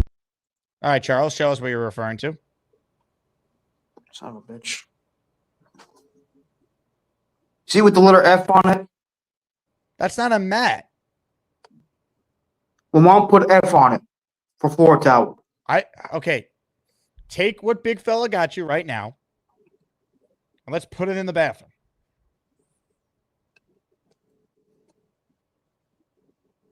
Why don't you just trust me on this? My mom put an F on this one. Oh, on a lot of it. Oh, I can't. Are you sure F isn't for folded? Daz wrote in the chat. F is for floor towel. A floor. That's no such thing as a floor towel. There is, yes. You wouldn't put that on your floor. You need a bathroom mat for your bathroom. It's for me when I come out of the shower. That's what a bathroom mat is for. And then you use a towel to dry off.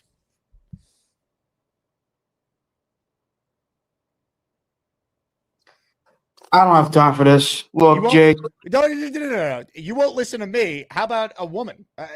Carly wrote in, that's what a bath mat is for, Charles. Thank you. I know what, but my mom gave me floor towels. The big fella says, Charles, the bath mat takes the place of the towel.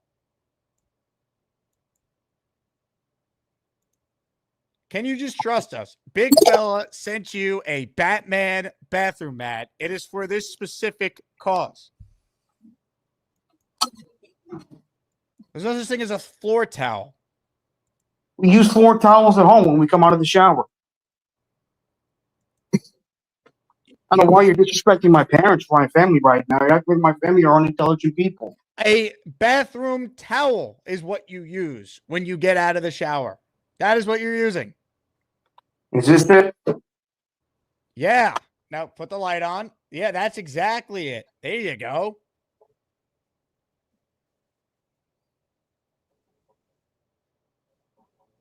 That's where it's supposed to be.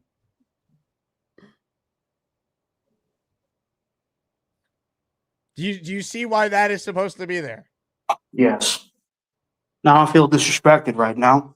Why are you? Who's disrespecting you? Everyone in this chat is trying to help you. Actually, my parents don't know what they're doing. I think what your parents gave you are actual towels that you use to dry off with. Am I wrong? No, these are my towels that I use to dry off with. These right here.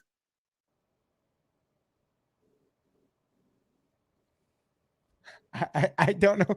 I don't know what this floor towel thing is, though. I do know that if you have a bathroom mat, that's where it's supposed to go.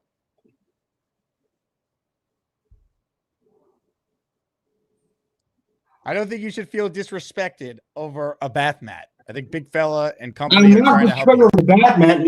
My mother put the word F for floor towel, not for floor towel. How do you know she didn't put F for friends who do stuff together? I know what my mother did.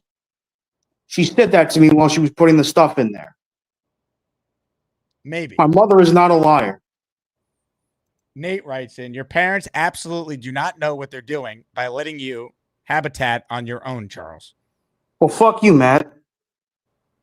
Well, that was Nate who wrote that. Well, fuck you, Nate. I'm sorry. Yeah, you know what? F you, Nate. Good point, Charles.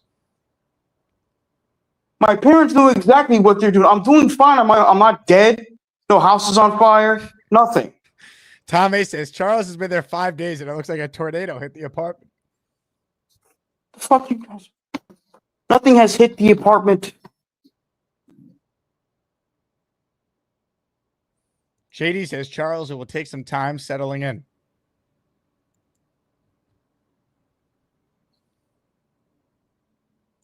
Zach Asman says, so defensive, Charles. I'm just saying, my mother put F for floor towel or floor mat, whatever you want to call it. So you put those towels on the bathroom floor? Yes, when I come out of the shower, up on my feet, then I take my towel and want to dry myself. And the floor towel is separate from the bathroom towel that you're using, dude. My shower towel, yes. Well, I think the bathroom mat is better for this circumstance because you can just leave it there and it's built to basically get wet as you're drying off. It can absorb the water. That's what it's for. I didn't feel disrespected. I just felt that you didn't think my parents knew what they were doing. For Nate to say that my parents didn't know what they were doing, I had to leave on my own. I'm going to get a new mattress, a new bed mattress, as well as springs on June 9th, next week. I don't know why you're complaining about that. Sleeping on the couch, it's done wonders for me. I slept on couches before. I slept on couches that have a bed underneath them. Hawk says, Charles, how do you tell floor towel from face towel? Does it have lowercase f? It has a capital F on it. Joe wants to know, did your mom label the socks left and right? Very funny. I know what to put socks left and right. I'm not an idiot.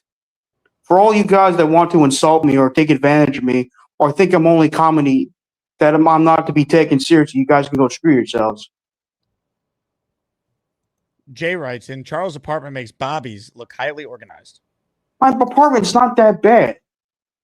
I like your apartment. I like it a lot better now that you have a nice little squatty potty in that bathroom.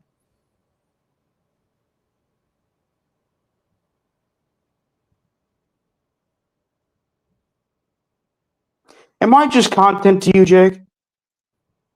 You call this show, Charles. Everyone who calls in is content. This is my job. But am I just content to you? As opposed to what? A human being? A friend? Charles, you are a friend and a human being. I've met you in person. Just want to make sure. Some people think I'm not good. Charles, you are a part of this show. You were the #1 seed in Asmaniac Madness. Again? Anyone who calls into the show is part of the show. That's what makes it a show. And no one forces you to ever call in. You called in.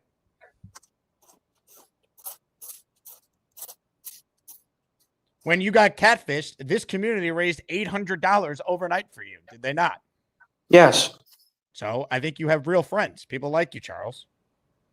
Just want to make sure.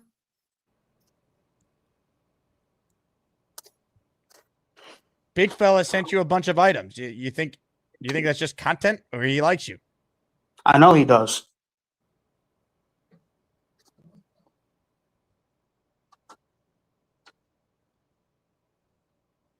Now, how about this candy you received?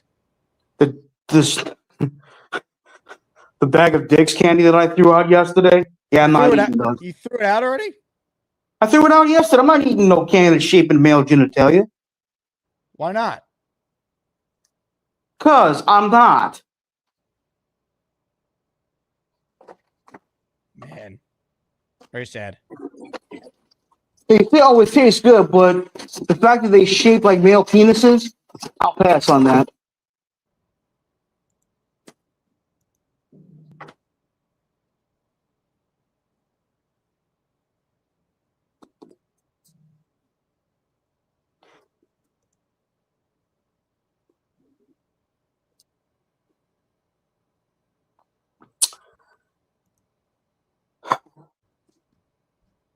Now, as for the Jets having good cap space, this is actually pretty good.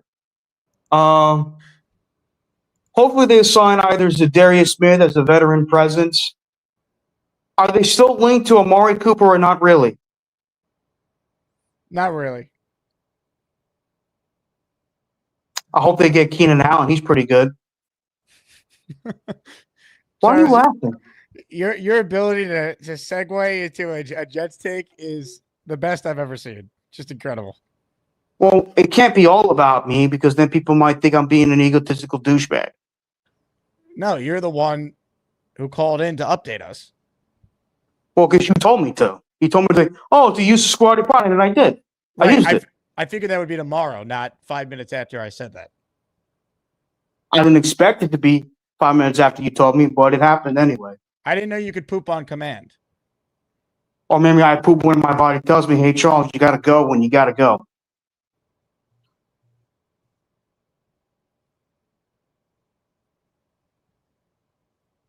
All right. Well, I'm happy for you and your family, Charles. Thank you. What's for dinner tonight, by the way? I had a late lunch, so I'm good right now. You know, I'll probably call my folks after the show, see how they're doing. Eventually, you're going to get hungry now. Oh, I got water. Well, that's not a meal. It can hold. I know that, and I also got to take my medicine. All right. Well, you take the medicine, all right? Thank you. Just did. Yep. Also, huge shout out to Nick Shine. I want to apologize for my temper yesterday. I need to learn to take a joke better. I've been exploited way too much over the years. Exploited. Exploited. I'm being told that you called into Nick's show last night, cursing and yelling at Nick for saying that you're a Patriots fan. Is that true? Yes, but I'm not a Patriots fan. You know that, Jake. I mean, I don't think you are, but I don't know what you said on Nick's show last night that caused him to say that. Well, when Nick brought up the joke that I am a Patriots fan because they say I quote unquote like Tom Brady and Wes Welker, I like Wes Welker, but not Brady. No. There's a difference. Is there? Yes. Then why do I have this?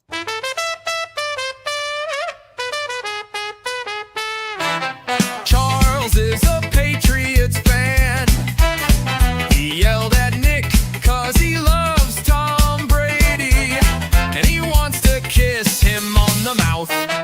Charles shaved his pouch and won't get off the couch. He cut his neck shaving and he likes calling into YouTube shows from the toilet. He cut his neck shaving and he likes calling into YouTube shows from the toilet. That was just a song Gator made up for me. I don't know. It sounded pretty convincing to me that you're a Patriots fan. You believe everything anyone on the internet tells you, don't you, Jake? Perhaps, if there's credible evidence. You know I showed up to the Fireman Ed with a Jets jersey, right? I do, but what if that was a giant cover-up? It's not a cover-up, Jake. Trust me. We have people that make fake names in this YouTube chat all the time. It's the same thing. My name is real, Jake. Yeah, but is your fandom true? That's the question people are asking. Yes. People have the audacity to question my fandom. They're idiots. Now I'm going to review the tape here. You were wearing a Jonathan Vilma Jets jersey at the draft party, it looks like. Yes. Big fella gave me that. And look at big fella behind us there. Mm-hmm.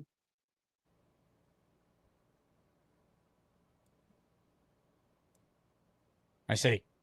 All right, maybe you are a Jets fan after all. Have a good day, Jake. Charles, you have a good night, and I hope dinner goes well, all right? Thank you.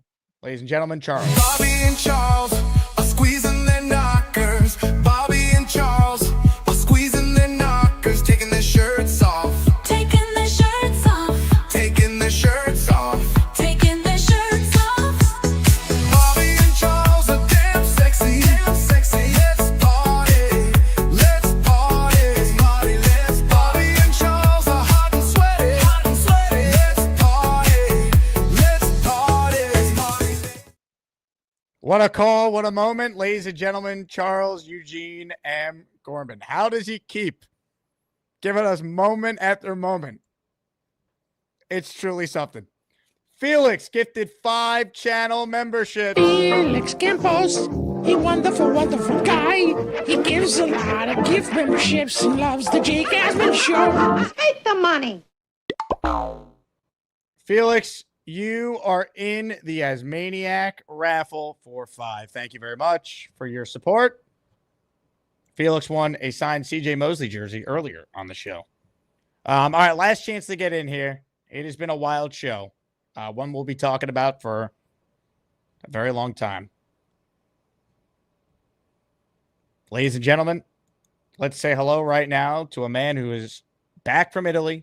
He's feeling good. Rob the Jet fan joins us. Hello, Rob. Hey, Jake. How's it going? What's going on, Rob? How are you? Poor Charles. I feel bad for the guy. Oh, looks like he's got a good setup in the apartment. I mean, he nearly bled to death a couple of days ago. I mean, I saw that gash underneath his neck. That was scary.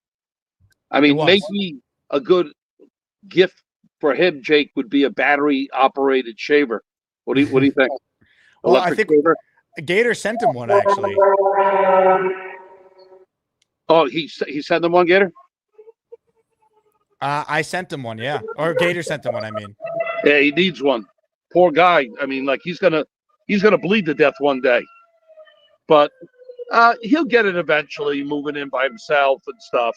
Give him some time. Little by little with the ASMANIACS in the community, I think he'll be fine. I'm excited to see what he does with the place. Yeah, me too. Jake, I tell you, what happened with these freaking Knicks? I mean, you had them in 6. 6 came out, but just the wrong team. It's unbelievable the way they fell apart like that. Yeah, I thought they were going to win. I mean, I thought coming into the series they were as well, but Indiana's a lot better than I thought they were, to be honest. And they are. I think the Knicks blew game 1, and that I think they were chasing that the whole rest of the way.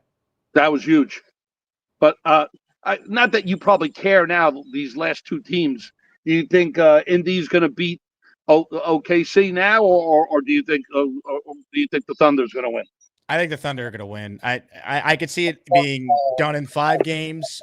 Really? I just think the Thunder are that much better. Like I think that what they could throw out defensively is going to be a lot different than what the Knicks are. Not a good defensive team. No. I think the Thunder will have a lot of answers to what Indiana wants to do offensively. But we'll see. I mean, maybe Indiana surprises like they have all playoff. Yeah, I mean they could be on a roll, but I mean, the thing that kills the Knicks, like what you said, the Knicks are not a good defensive team. That's their kryptonite right there. The lack of playing defense. I mean, they're just not a good defensive team. That they got to shore that up for next year, Jake.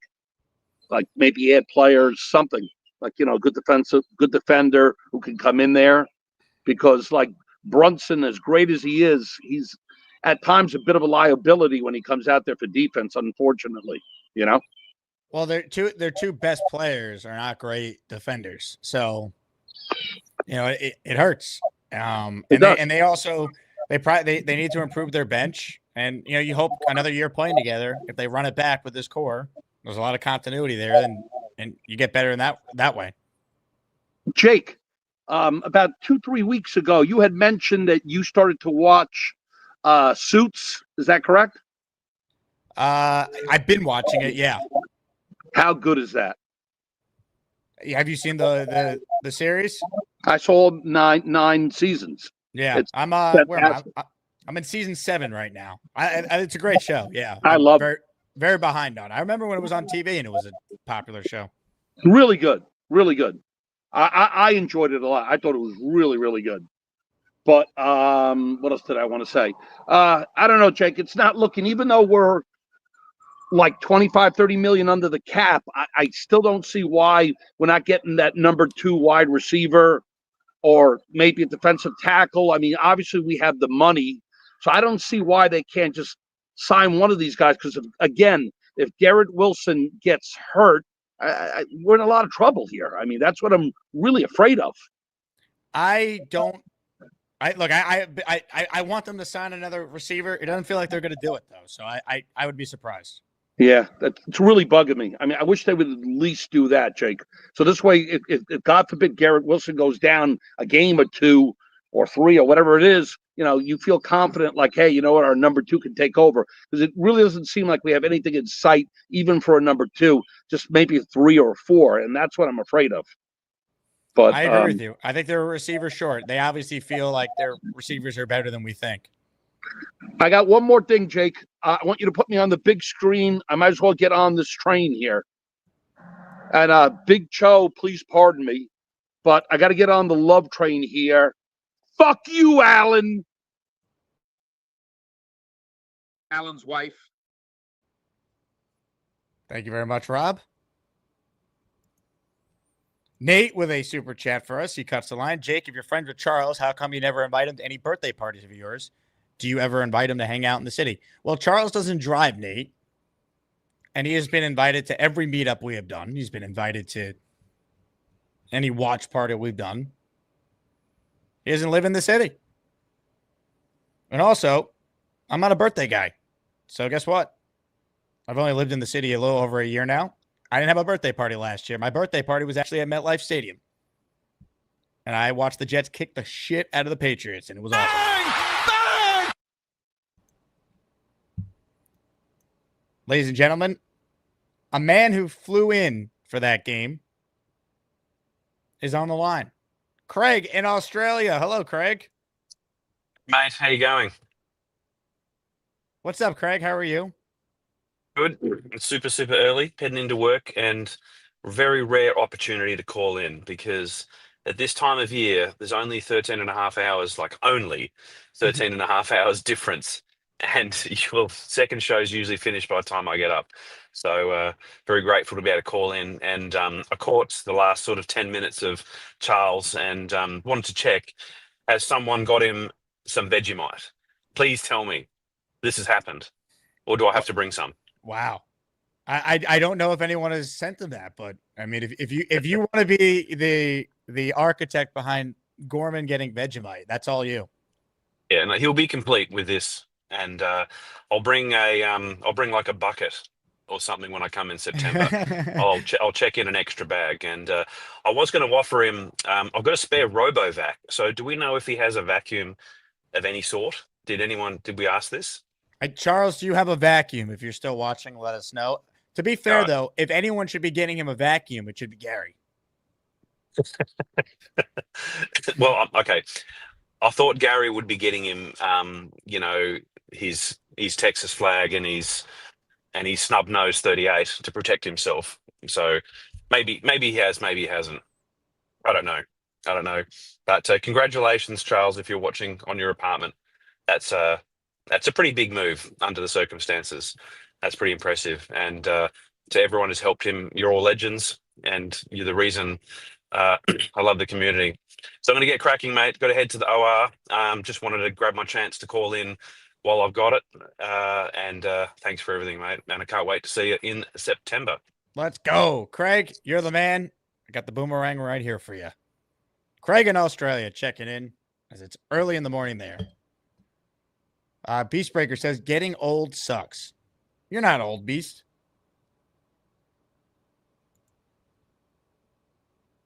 Beast, you think you're an old fella? Beast? Beast, turn the lights on.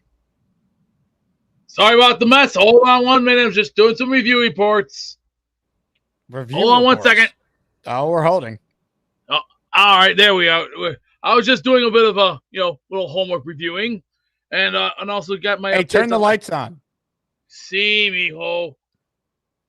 I know. I was just doing some reporting and some stuff like that, and then trying to wake up, and I'm still feeling whoa, man. Hey, Beast, how's the NASCAR today on the stocks? NASCAR is we're doing very well. We're moving the ball very, very nicely. We're doing good. We're just gotta stay positive and then keep them dollars coming because the more those dollars come in, we can put that money away for our Medicaid, our Medicare, our Social Security, and even for our futures.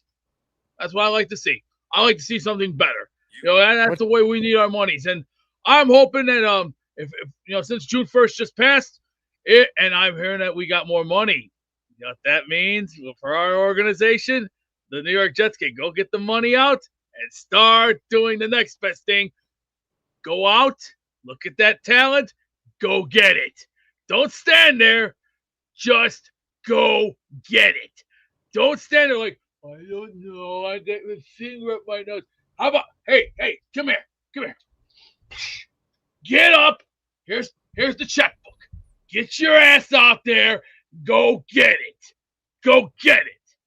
That's all I got to say. just shut up and go get talent. Enough said. Thank you very much. Muchos gracias. Now let's move to the next caller. El hasta luego, el mijo me. Lou B says, great meeting you in person at the Knicks game. Does Beast go to Jets games? I want to bring him with me. That will be epic. Shout out to Lou. I met him at the Knicks game the other night. Hey, Lou. That will be coming very, very soon at a theater near you. That's how you got to do it, baby. Just think. You're going to come to a game, Beast? Run that by me. You're going to come to a game? I'll tell you what. Let me look at my roster and department, and you'll get your notice in the mail. When you said you're going to look at our roster and department, doesn't that simply mean you just look at the calendar and you pick a game you can go to? That's right. That's right. That's okay. Right. Look at the calendar first, and then I'll make my decision loud and clear. Now, why didn't you just say that? How come you're trying to use such?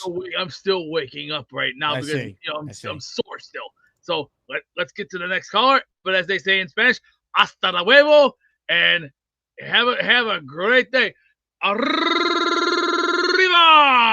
Woo!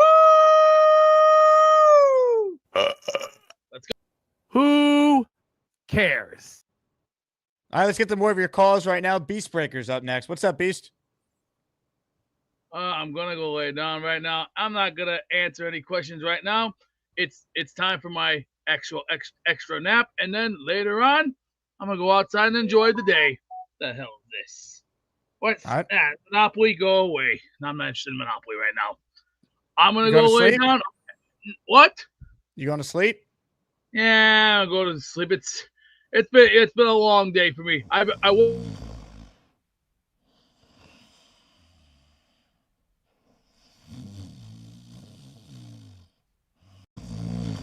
Hey, Beast, you're up.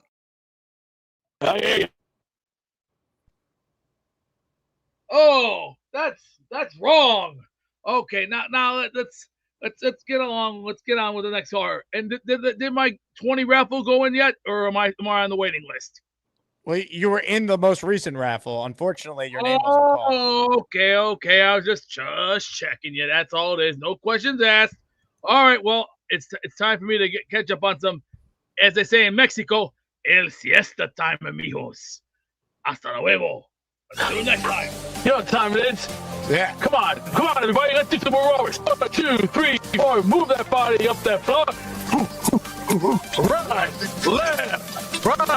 left. Let's go. Come on. Pick that up. Let's get some arms going. Get the stretches going. Come on. 9, 10. Come on, baby. Yeah, you can move your body. Come on, everybody. Get up and do some exercise. Let's go. 6, 7, 8, 9, 10. Come on. 1, 2, 3, 4, 5, 6, 7, 8, 9, 10. I feel great. Come on, let's get some of that up there. What are you laughing at, B-Man? Pick those arms up, kid. Come on, what are you, a whipper or man? Don't give me that bird, son. Oh, shit, that wasn't B-Mac. That was Kevin. Let's get funky like a monkey. Come on, girls, you guys can do this. 6. Really? Let's see if you guys can do it. Come on, pick it up. This muscle helps strengthen the muscle. I'm feeling the burn. Let's go. Come on. Okay, now the other side. Come on. Man, I feel good. 2, 4, 6, 8, 10. 2, 4, 6, 8, 10. I'm eating. Beast, you can't out-exercise a bad diet, bro. You have to look good. You gotta be lean. You gotta be mean. You gotta have some weights in there. You wanna be scary, don't you? All right. Doing the air. Have this. Have this. Next caller, let's go. Let's get Bobby Midnight in here. Let's bring him in here. Hey, yo, move and groove. Let's move and groove, shall we? Move your ass. Let's go. One. Get your movement. Get your ass up. Get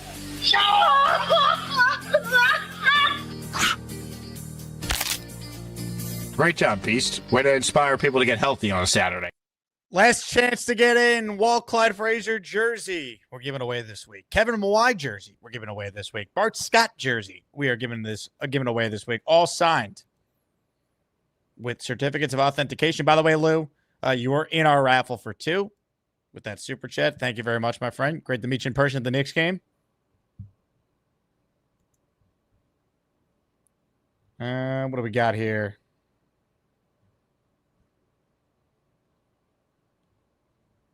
Dave wants to know, does Beast go to Globo Gym? Good question.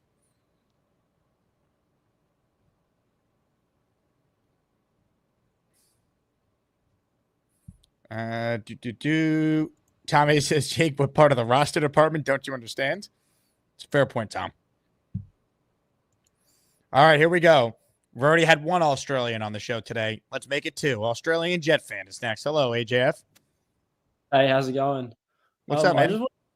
Why do you think they're not signing another receiver when you have guys like Keenan Allen and Amari Cooper on the market? They think they have the answers at receiver in-house already. So you're telling me that Aaron Glenn's potential answer is having Alan Lazard as our wide receiver one if Garrett Wilson can't play for whatever reason? Or Josh Reynolds, or maybe they think that Arian Smith is going to be the man, or Malachi Corley could do something. I mean, I haven't really been like paying attention to like the OTAs or anything, but like what's the receiver room sort of been looking like there? Who have they been throwing to the most? Who's been getting the most reps in? it's the same guys we've been talking about. Malachi Corley as well.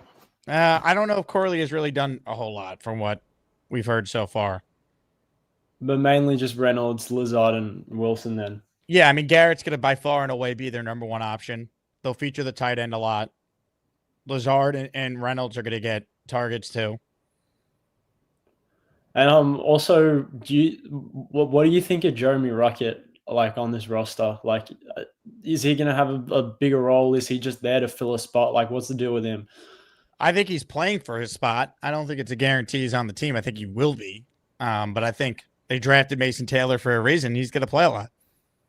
Yeah, I'm excited for him. I'm very excited for Mason Taylor, actually. Obviously, we picked Membu and not Warren. So, yeah, that's pretty much it for me then, I guess. How's Finland, AJF? It's pretty nice. Summer's hitting now, getting some beautiful sunny days. The sky is always beautiful. The sunset, very nice as well. But like, it barely gets dark here. It barely gets dark. Yeah, it's like right now. It's like 1 a.m. It's like pretty much pitch black now, but it's only like pitch black for like an hour or two, and then it's like light enough to see outside. Really? Yeah. So it's not very good for stargazing. Do you have like blackout curtains? No. I'm just good at sleeping, as we've seen before. Yeah, you definitely have a unique skill set in that department. 100%. I still don't know how I tanked that, but I did. And I'll whenever someone asks me about sleeping, I always say like I just don't wake up. Like, have you watched the Jake Asman show? It's true. Very much. Well, AJF, if you do go to bed, we wish you a wonderful night of slumber. Thank you. Thank you very much. I appreciate it. Rejected. Sorry. Ladies and gentlemen, that is a show. I want to thank all the callers. We couldn't do it without you. Thank you to Charles Gorman for One for the Ages. Thank you to Will Parkinson, who joined us at the start of the show. Jets Panthers, get your tickets for our group buy. You save $70 per ticket. We're going to be in section 129, really good seat. If you came to our Texans outing last year, same concept. We'll have a tailgate before. We'll have info on that when we get closer.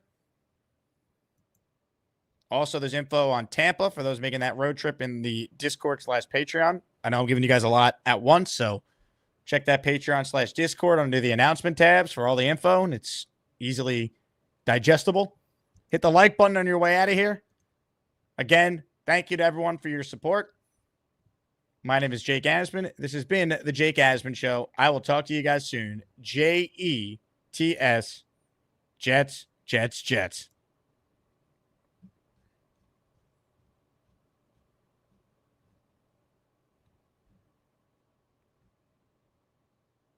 Okay, let me get my fat ass in there.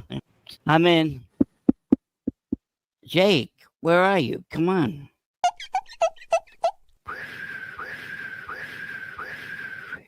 I look like a dunce here. Can somebody talk to me? And I guess Gator's gonna have a ball with me on your show, Jake. So thank you very much. I appreciate that very much. I can't wait. If you don't get on in the next 3 seconds, 3, 2, 1.